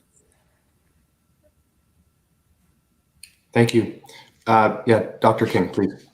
Very quickly, I'll let Maria answer as well. I was just going to say, I completely agree with David, and that well, it's all of humanity that's at risk here. So speaking up and revealing this truth about what's happening in China and getting through this blockage that I was talking about before, about the horrors of genocide, so that humanity can save itself, literally. Thank you. Professor Chung, I'd like to call on you as well. Thank you. I think we need to be aware of the Chinese Communist Party's exporting of their domination and coercion around the world, not only through the Belt and Road Initiative, but also through transnational repression. So through these channels, they are trying to normalize what their values, what their political goals are in foreign countries. So they are basically hoping to replace the CCP goals with our own country's democratic goals. So if we continue to allow these transnational repression, exporting hate propaganda and disinformation, and normalizing that as a way of life for people to take on, it would be very dangerous. And it's basically the opposite of truth, compassion, and tolerance. Dr. Wong, I'd like to call on you. You have a unique situation where you were trained as a surgeon in China and lived in China for many years, and now you live outside of China. So I'd like to know, did you see this unfold in day-to-day life in China, or was it a very silent and quiet thing? Could you share, please?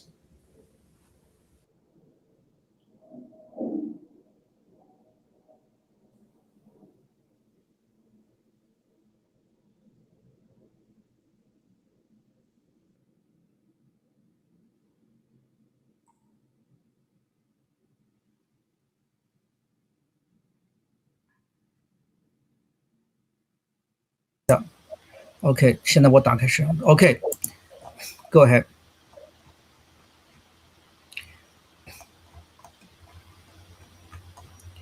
Countries around the world should list anyone suspected of participating in live organ harvesting for criminal investigation and prosecute them for crimes against humanity, allowing for arrest and trial at any time. Those who aid, support, or host such individuals should be considered accomplices.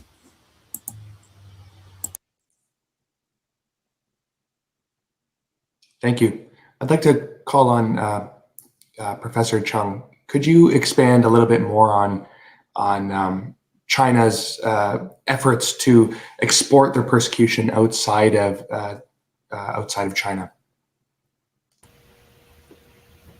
Yeah, like in most of the countries, majority of Chinese media already bought up by the Chinese consulate. So they're already spreading a lot of these propaganda or disinformation about what's going on within China. They also influence Western media. And with trade, they also infiltrate the governments. Like in our own country, Canada, some politicians are being donated a huge amount of money during the election, and also the Chinese Communist Party nurture their own candidates to participate in federal election and different levels of government's election. So the infiltration and interference of the Chinese Communist Party is actually in every facets of society. So if we don't pay attention to that, it is very easily take over because they are using very soft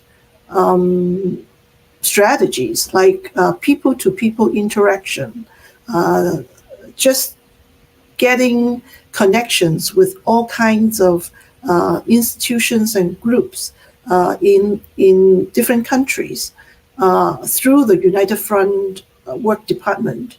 And it is easily being affected and bought into with the trade and also cultural exchanges, different forms of cooperation that these interference would be very ingrained in different countries. So we need to be very aware of that. Thank you. It's, we've established today, and it's been established that there's live organ harvesting, there's persecution, and we also are coming to see that there are tentacles of persecution outside of China in these various soft forms, as you mentioned. I'd like to ask this question to the panel. Why do we believe the CCP wants to eliminate Falun Gong? What's their intention?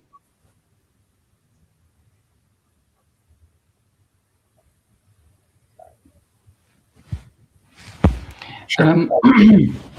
I would say that it's itself. It wants to protect itself and make sure it dominates the world. Basically, it's protecting itself at all costs, even if the rest of the world can see the Chinese Communist Party kill people so that it can maintain power and spend billions around the world, interfering with media, interfering with governments, and even companies, societies. They're there just for themselves, I think. Yeah, I could add to that. We do have the original memorandum from Jiang Zemin to the Central Committee about why he wanted Falun Gong banned, and that eventually became official Chinese policy. And there was a lot of leakage at the time because Falun Gong was popular and spread throughout the party. So we do have that original memorandum. And what he says is Falun Gong is spiritual and the party is atheist. Falun Gong, it relies on ancient Chinese traditions. The party is modern. Falun Gong has a mobilization capacity because there was this huge crowd in central China in central Beijing near Tiananmen Square protesting some arrest of Falun Gong practitioners in Tianjin, which the party didn't know was happening, and they were alarmed that it happened. It was the biggest crowd in central Beijing since the Tiananmen Square massacre, the Falun Gong community is very critical of the party, but before the banning, they were not, they had no, before the banning, no political content whatsoever, and even now they're only a kind of discourse is human rights violations, but there's no political cohesion beyond that. What the party was concerned about, at least, I mean, there was a debate within the party, but those who were on the side of banning Falun Gong were concerned that even though Falun Gong wasn't political, wasn't opposed to communism at the time, they didn't believe it. I mean, their beliefs were elsewhere. I mean, their first, what mattered to the most was not the party. And at the time they were banned, the party estimated there was 70 million. The practitioners estimated there was 100 million. I mean, if it got to 200 million, 500 million, 800 million, the party would just wither away. And I think that was what was concerning them. Yes, Mrs. Hoist, please. Thank you so much. Well, I think that communism senses a threat out of Falun Gong. Communism lives by divide et impera, separating the poor from the rich, the young from the old, etc., etc. And they live and thrive on the everlasting fight against each other. What if people turned their perspective into the vibes of Falun Gong, forbearance, compassion, truthfulness? People could be happy and could be well content and live happily ever after. This is a thing that communism cannot let happen, because people living like that, great people, billions of people living like that, can no longer be controlled. And this is what I think that communism is about, to be in control. Thank you. Thank you. Yes, Professor Chung. I think we have to remember what Jiang Zemin said at the eve before he launched the persecution in 1999. He basically wrote to his political bureau members and said, we cannot let Falun Gong to override the Marxist ideology. So he basically asked them to be sober and not being challenged by the Falun Gong's ideology. Basically, the ideology is truthfulness, compassion, and forbearance. But he saw it as a ideological challenge to Marxism, which is what it's based on. So this is the ideological fight that he launched upon, which is based on the conflict model of Marxism. So that is something that we need to look at from this angle to understand why they persecute Falun Gong. Thank you. I'd like to ask the parliamentarians here, is there a general hesitancy within Parliament of these various countries to address a communist regime head on? Is it something that is generally shied away from, or are there other reasons for the hesitancy to make progress on this? If I might, there is no objection to address a communist, even if it's not a communist or a government in China, because I believe that David Mattis is right. This is not about communism. This is a power structure that is controlling China, and therefore more obvious groups in China, like the Uyghurs or the Tibetans or Taiwan or Hong Kong. These issues are addressed in the Dutch parliament and worldwide far more often than the Falun Gong issue. And that only proves that when there is a larger majority, like UN or EU, addressing the human rights related to Uyghurs, for instance, and international organizations like Amnesty International, Human Rights Watch, and others, then it's easier for individual parliamentarians and a parliament in general to address the human rights related to that group. Now, that is not the case with Falun Gong. Why? And maybe we could urge these organizations. Why does Amnesty International put a lot of effort in the human rights of Uyghurs and of Tibetans, but not that much in Falun Gong? Falun Gong is not on their agenda. Why is that the case? We should ask them and maybe get this widely accepted and generally supported organization to pay more attention to the fate of Falun Gong practitioners. So I think it's the fact that it's unknown, it's not popular, and other groups are wider supported by international organizations. Thank you for that. Yes, David Mattis. I wonder if I could just answer that question, why there's more attention to others than Falun Gong. I have been involved with some of these organizations and on this issue, and what I see is for the government of China, Falun Gong is their number one concern, what they see as their number one threat. And it has an impact on the way they relate to the people who talk to them about human rights. If you talk about the Uyghurs or Hong Kong or so on to Amnesty or whoever, or a foreign government, they'll disagree, they'll insult you, they'll contradict, but they'll carry on the conversation. You talk Falun Gong, they walk out of the room. It's the end of the conversation. And the result is that people who are trying to get some traction with China would rather go on a discussion where there can be some movement than where there can be done.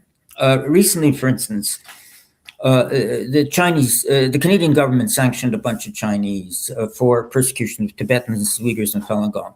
Chinese, in turn, sanctioned 20 Canadians for giving the government false information about the people who were being sanctioned.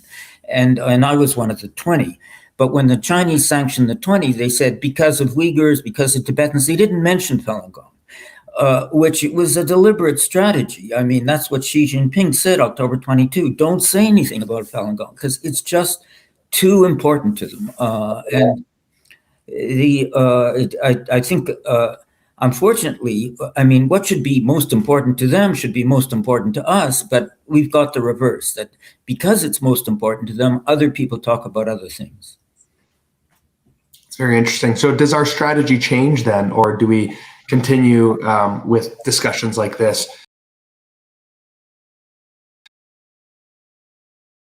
And get it on the forefront? Well, if you're asking me, I don't think there's one strategy that's going to work. I think you have to try everything. I wouldn't say this is a useless discussion, but I don't think it should be the end of the matter. I think we have to carry it elsewhere. Yes, thank you. Yes, Dr. King.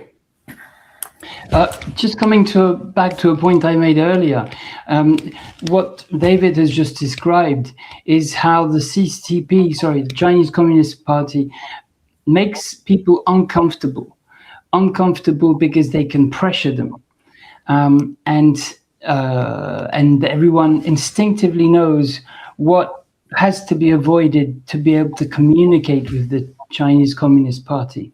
But I think what's lacking on our side is accountability. As Harry Van Bomen just mentioned, Why does Amnesty International not defend Falun Gong? It's the same for other much bigger NGOs. Why are they avoiding it? We should hold them accountable. They should be reminded why they exist and why our government exists and why the United Nations exists. How can we leave one group or one country kill people freely and not talk about it? It becomes absurd and makes everyone look ridiculous, really. So we've got to apply accountability and address these inequalities as soon as possible. Thank you for that. Mr. Golam Alipur, yes. Yes, I think it's important to adjust the way that organization work to the way that parliament works. So I have a dialogue with the Taipei mission in Sweden. I have a dialogue with the Tibetans. There comes Tibetan parliamentarians to Sweden from their parliament in exile. So you can have a dialogue with them. And it's important that Falun Gong also has a regular dialogue with parliamentarians and gives us what policies do they want, and clear policies, so you can work with that. That is also important, a regular dialogue. Thank you. Mrs. Husht, I'd like to ask, how can we get more support from NGOs and different entities? Is that something that would have to be spearheaded through Parliament or from a different angle? Well, through many angles. We need to have more petitions in order to be in the position to have them presented in German Bundestag, for example, or the Council of Europe, which is the Human Rights Council. So we need to produce papers that we can show to the public and discuss in public, new reports, updates, etc., to counter the framing what's going on. In Germany, we've just had the framing that Falun Gong is something like the AfD or something, radical right, far right or something. They try to put it into a corner and never to be addressed again. And we need to counter it. So in order to interest the NGOs for this subject of Falun Gong, perhaps we need to found a new one, which is absolutely just concentrated on Falun Gong, to have better representation. I believe that, for example, the Uyghurs could rely on the support of the Ummah on other Muslim countries, and this is a large support, which is not happening for Falun Gong at the moment. So we parliamentarians, we need to address those NGOs, we need to write letters, try to have acquaintances with them, and try to interest them into the matters of the genocide of Falun Gong. But this is a long process. So the more people we are lobbying for, in order to get this topic out of the corner, the better it is. Thank you for sharing an excellent idea as well about creating a new NGO. I'd like to ask Professor Chung, could you expand on that, or do you have any comment on that? I'm so glad to hear from members of parliament and parliamentarians that they would take on this issue, because it is not easy. And I understand Falun Gong practitioners have been trying to work with parliamentarians in different countries. And like in Canada, we took 15 years to pass a law to prevent the complicity on forced organ harvesting, not only in China, but around the world. But the origin of that bill was targeting the forced organ harvesting in China. The effort from parliamentarians definitely would help a lot. And I hope this would expand. And I'm very hopeful that this is going to happen with all the parliamentarians here taking on this issue, and as more politicians take on it, Falun Gong will be on the forefront again and not being forgotten. Thank you, Professor. I think we are all very happy for all the dedication and support from the parliamentarians. It's great to see. I wanted to call on Dr. Wong, and specifically, I think the audience wants to know a little bit more about what the persecution, the forced organ harvesting, how that took place in China. And then also, what do we need to understand about the detention centers in China? What does the West need to understand about that?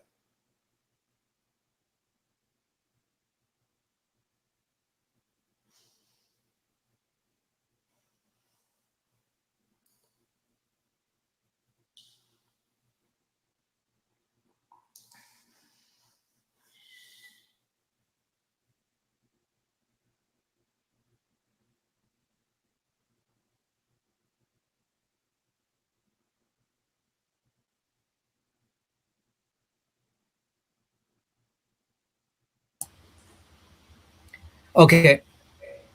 First, I would like to tell you that the forced live organ harvesting is a national genocide launched by the CCP. It is led by the CCP.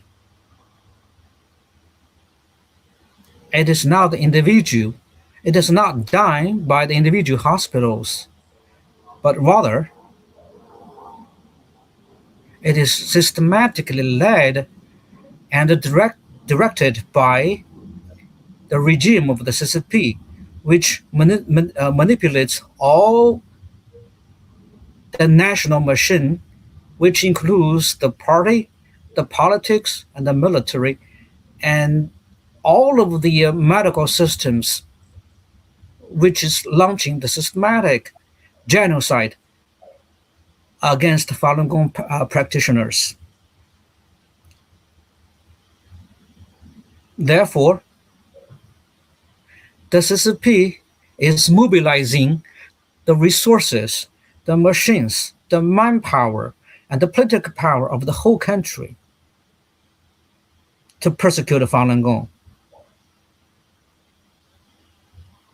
It controls all the media to slander against Falun Gong, and it manipulates all the legal and the legislation machines to persecute Falun Gong. And internationally, it utilizes the benefits and the trading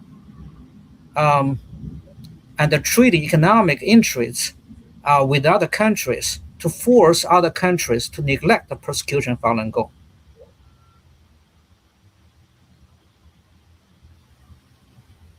Hence, in the deeper sense, it blocks all the news, all the information about the persecution of Falun Gong, so they can successfully conduct the persecution against the Falun Gong under the table.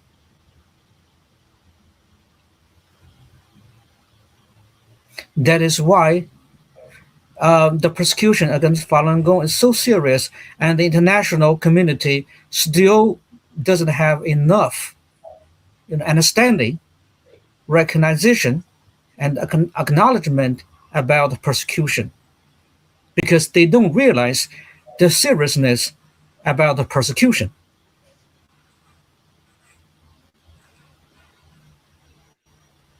More seriously,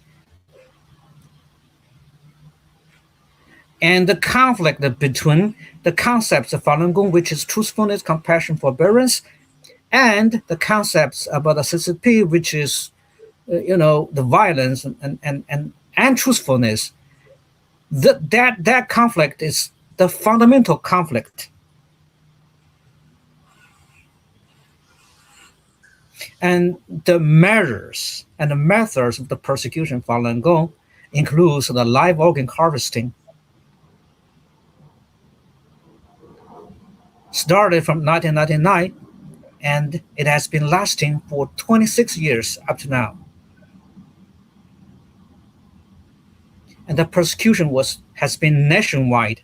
The persecution on such a big scale, once this persecution is exposed, it will lead a direct result, which is the degeneration of the CCP. Therefore, the CCP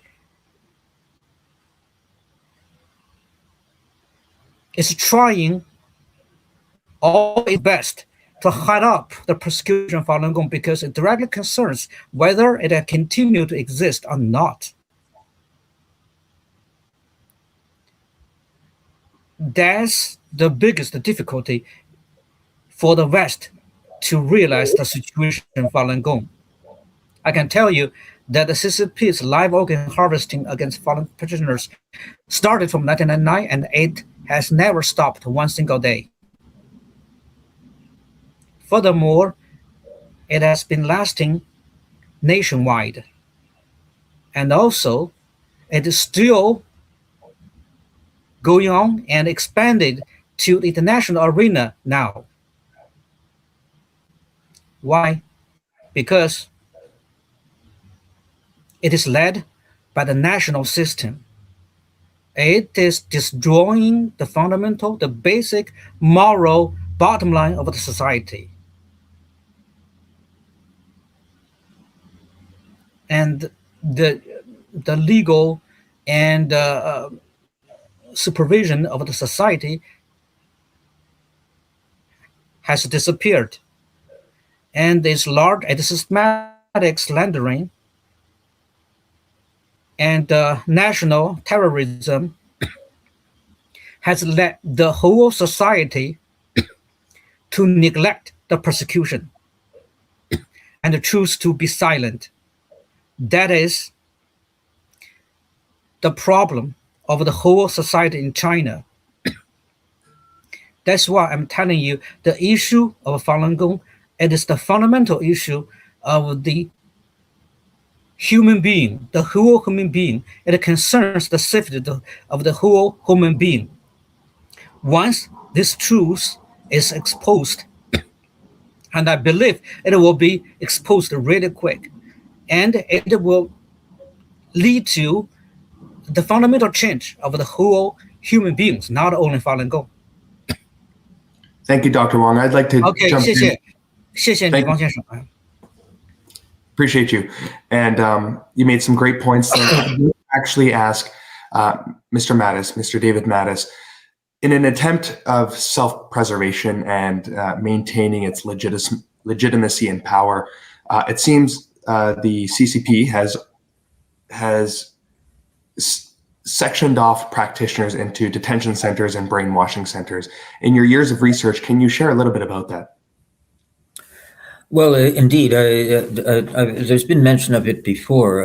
Falun Gong practitioners are systematically arrested, and they're asked to recant, denounce, renounce, and if they sign the proper documents and convince the jailers they're actually going to stop Falun Gong, they'll be let go.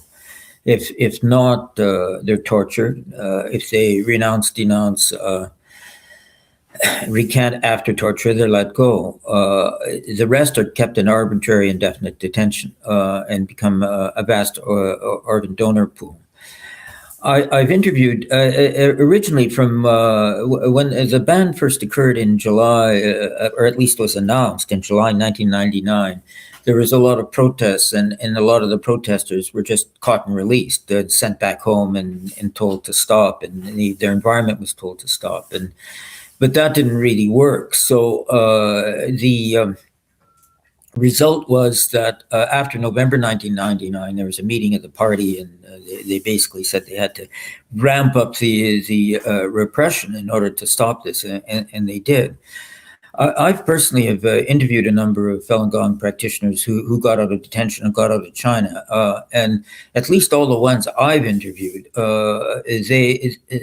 they all recanted. I mean, eventually when they got out, they started practicing again. But I personally didn't, except for the early days, meet anybody who got out who didn't recant. So I think that's what we're dealing with here is a kind of a thought repression, which ultimately, of course, hasn't worked. And I identify with what Dr. Wong said, that really what you're dealing with here is a thread in a tapestry, which, if you pull, will unravel the whole tapestry.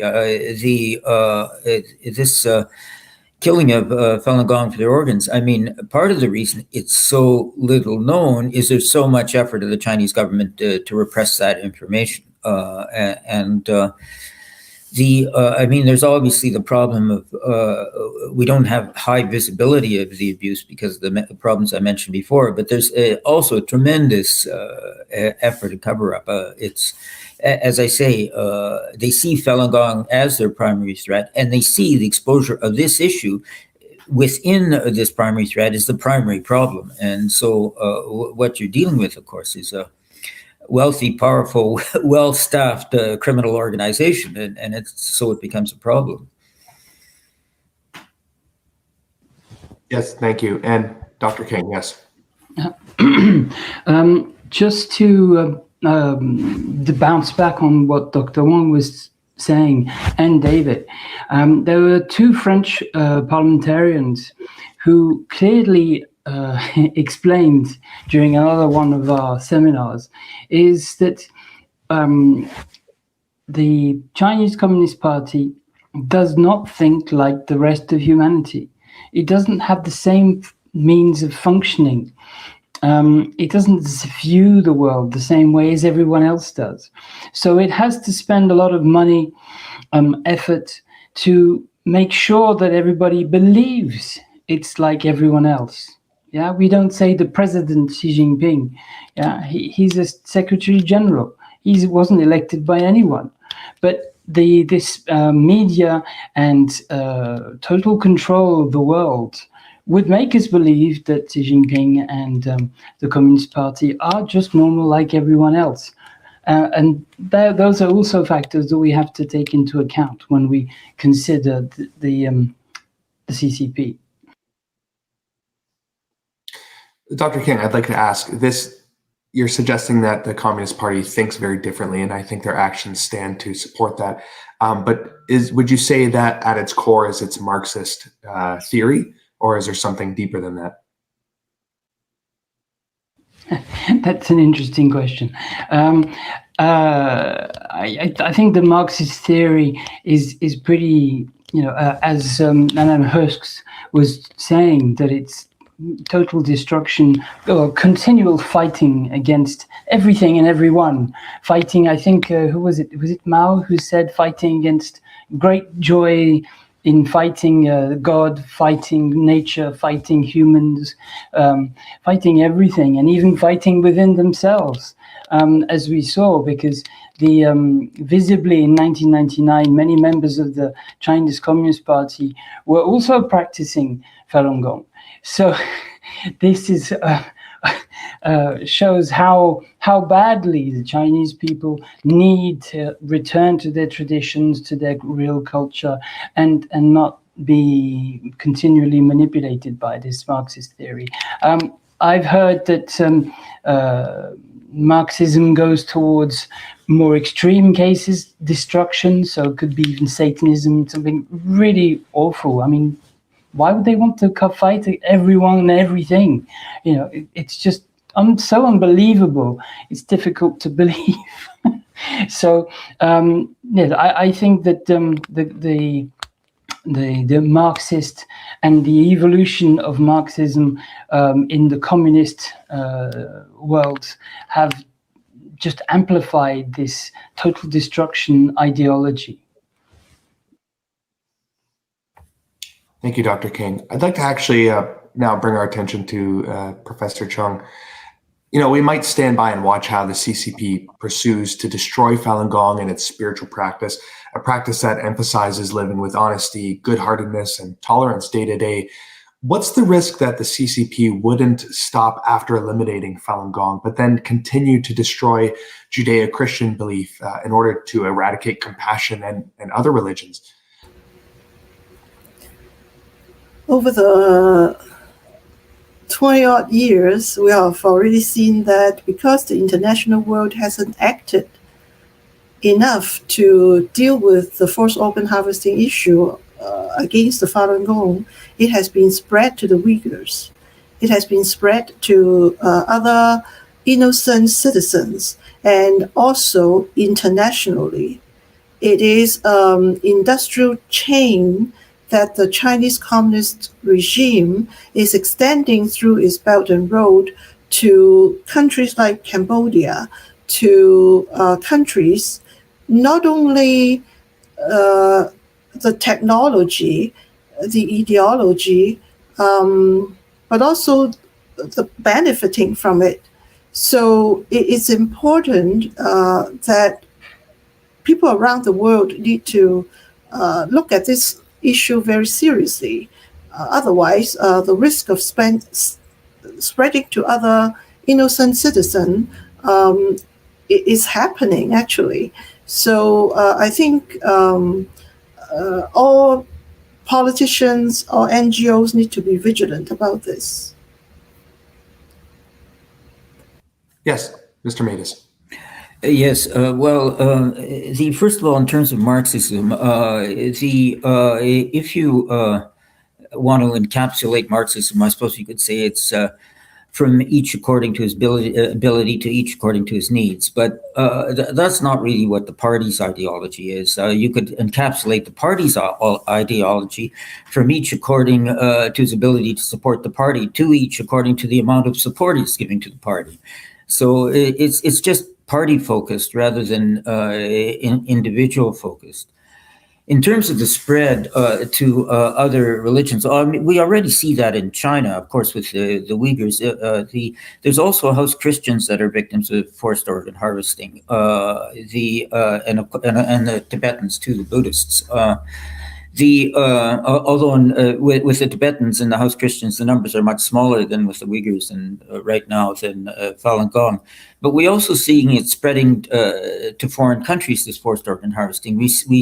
Maria mentioned Cambodia, and China's actively trying to spread the practice abroad. I mean, it was recently in Singapore and Malaysia, and the transplant doctors there were saying that they've got patients going to Cambodia, and there's Chinese surgeons there doing transplants, and I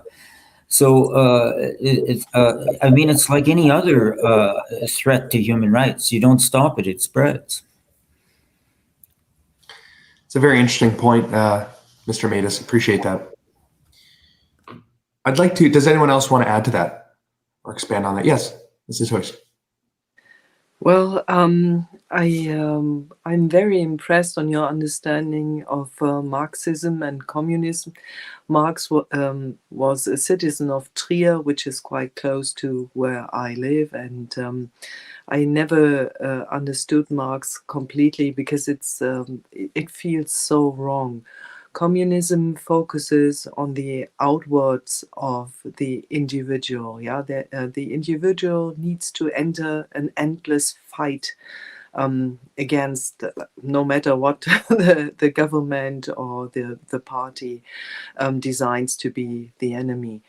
Falun Gong and Christianity are on the other side turned into the individual. Yeah, it focuses on the good heart and the soul of the individual, and it is therefore capable of bringing people together, because when you're in balance with yourself, you can relate to other people. You don't need the endless fight. So I'm very, very hopeful that the good Falun Gong, the Christianity, will never die, and China can recapture this heart of China, Falun Gong, and return to people to relate to each other and stop the endless fighting. well, I'm no supporter of Marx whatsoever, and I would go tremendous lengths in order to stop communism. And well, the little sister of communism is socialism. I would really like to not have it anymore on Earth. Yes, thank you for that. I have a personal question for you as well, Mrs. Hoist. What got you into this fight? It seems you have a deepened understanding of communism, Marxism. What got you into supporting and fighting for Falun Gong? Well, that's a very good question.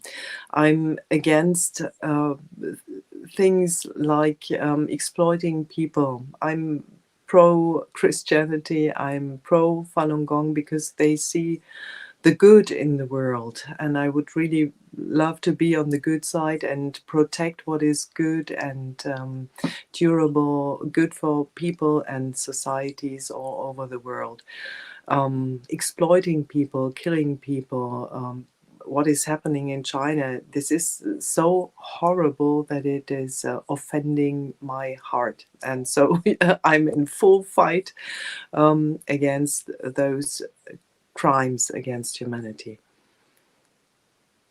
Thank you, and we appreciate you. I'd also like to ask Mr. Ghulam Alipour, what got you into this fight as well, and this effort to stop forced organ harvesting?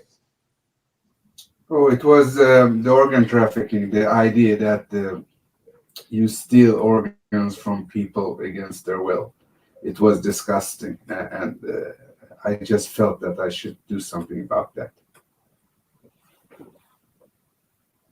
Thank you. And I might as well ask Mr. Van Bommel, what got you into this this fight? I've always been critical about the human rights politics or the absence of human rights politics of China. Of course, Tibetans and Uyghurs have always been on the political agenda. And it took a while before Falun Gong got in touch with me as a member of parliament. Taiwan was there, Hong Kong was there, but Falun Gong, it took years for Falun Gong practitioners, and they're not very well organized in the Netherlands. And like I said, there are no human rights groups supporting them in the Netherlands.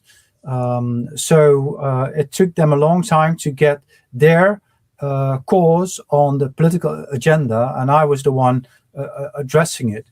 By the way, I don't see Falun Gong as something attacking communism. What I think is that Falun Gong, just as the Tibetans and the Uyghurs and the issue of Taiwan and also Hong Kong, they are a threat to the integrity of China as a world power. And the example of the Soviet Union collapsing is the nightmare of those in China who are in charge, and therefore they would fight anything, even if it was a group of chess players having large numbers and being able to organize people. Then the Communist Party would also fight the union of chess players. It's just that the chess players are not that very well organized in China, but they would fight them as well. I'm pretty sure of that. Thank you for that. As we round up, I'd like to just ask everyone to share with the audience, the panelists, of course, one last final minute, a final remark or a lesson that was learned from today's discussion.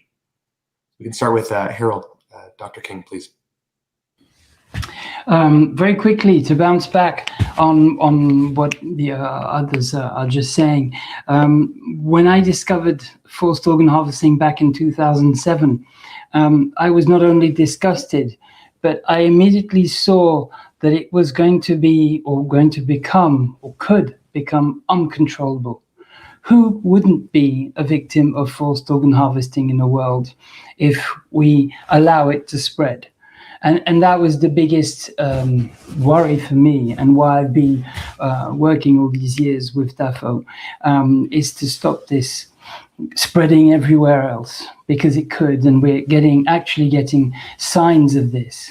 So my last few words are, let's stop this spreading. Let's stop. Let's make people accountable.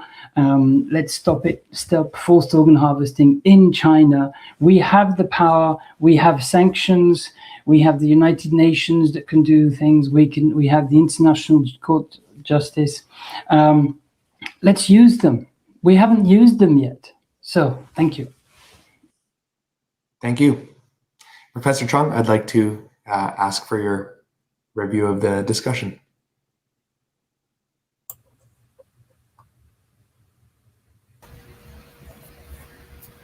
What I see is we need to have equal access of different affected group of genocide and having their voice heard. And when they are so vulnerable, other parts of society need to chime in and give them the voice and work with them and walk with them to give the voice. So it's important that politicians and NGOs help to the world to understand what is preventing people to hear about Falun Gong voices, because it's very straightforward to understand an ethnic genocide, but it's not very easy to understand a genocide against thoughts and minds and philosophies and faith. So especially the Chinese Communist Party use a lot of ways to silence the Falun Gong. It is important for different parts of society to understand all these tricks and strategies of of the Chinese Communist Party, and help people to understand the cause of Falun Gong and be able to break through this silence. Thank you very much. Dr. Wong, I'd like to call on you for a 1-minute review of your experience today.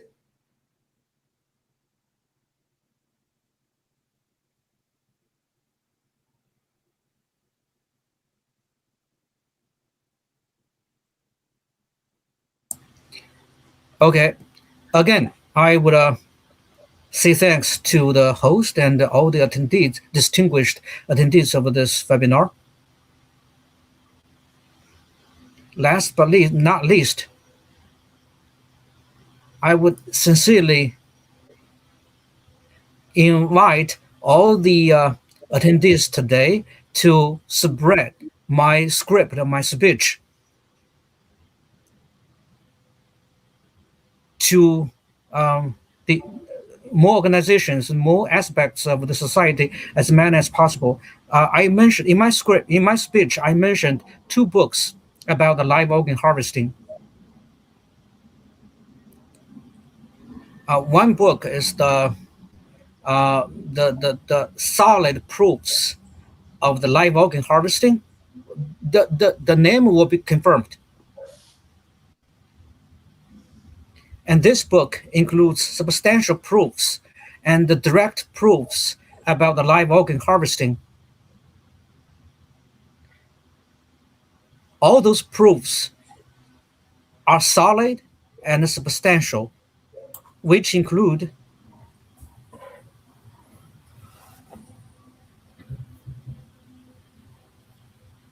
and the recording of the investigation recording of the political, the 5 members of the central political community of the Chinese Communist Party. Those are real and direct recordings. And they are the Minister of the National Security and the Minister of the National Health Department, and the witness at the real site of the live organ harvesting, and 45 directors of the hospitals and the surgeons of the 40 hospitals who have participated in the live organ harvesting. Their direct witness and all those recordings clearly talked about or refer to or recognize the truth of the live organ harvesting. Thank you, Dr. Wong. We should wrap it up. 谢谢王先生，谢谢王先生啊，谢谢王先生。Okay, thank you so much. Appreciate you. Thank you. Okay, thank you. Mr. Van Bommel, you could share your last final words. Yes, thank you very much for organizing this webinar. I think it's very important to have people from various backgrounds, doctors, lawyers, politicians, to agree on the importance of this issue. And I think it's we should organize at national level, like my fellow MP from Germany said. At the national level, we should look at angles that we can use to get politicians aboard, to get politicians to act, to get politicians to speak out on this issue. First of all, get the news, because to some people it's still news that this is happening, to get the news out, and then to get people to act. And I'm willing to do whatever I can in the Netherlands to get Falun Gong practitioners and their supporters in the right channel towards the Dutch Parliament and even to European Parliament. Thank you very much for your contributions. Mr. David Mattis, any final words here?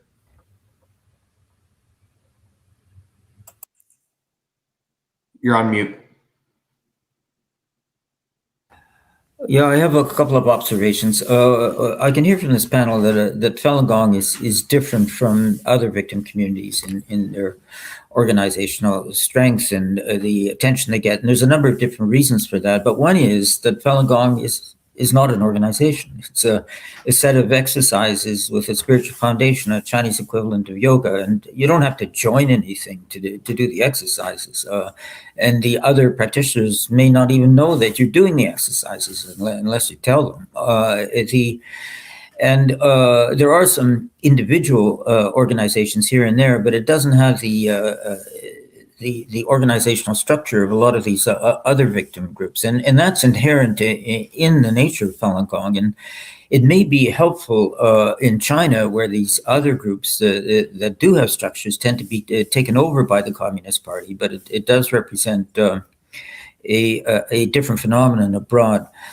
And what I would add is that in any case, what we're dealing with is not just a crime against Falun Gong. We're dealing with a crime against humanity. It's a crime against all of us, and we have to be cognizant of that. The persecution of prisoners of conscience for their organs, I mean, it started in big numbers with Falun Gong, but it became big numbers with Uyghurs in 2017. Now you get Chinese young people disappearing off the streets in significant numbers. You've got infants being used for transplantation. There's attempts to spread it abroad. You can't wait until somebody comes to you to get your organs for forced organ harvesting to try to stop the practice. You've got to deal with it before that. And I think we need to realize the necessity to do that. Thank you very much. Appreciate you, Mr. David Mattis. Professor Chung, any last final words here?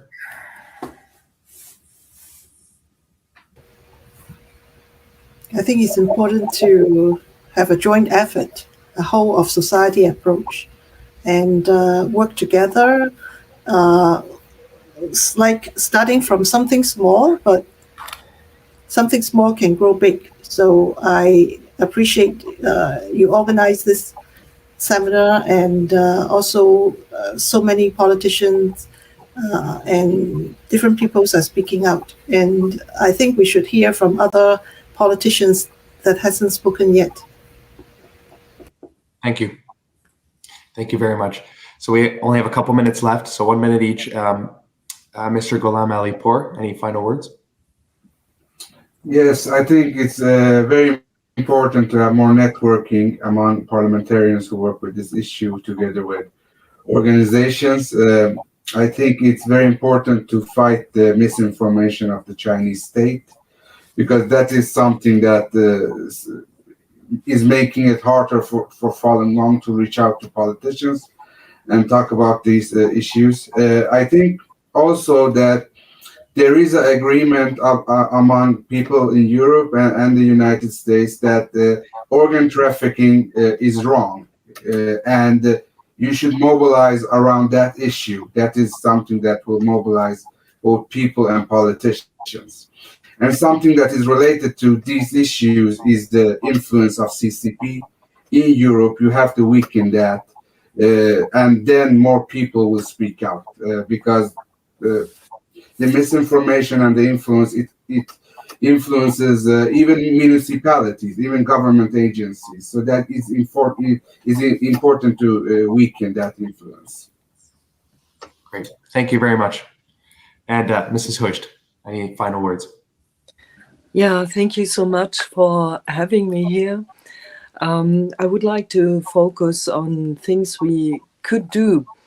And I did a little brainstorming all over the whole time when I listened to you, because many ideas were already mentioned, and I would like to focus on them. So I would really appreciate to work on national laws and enforce them.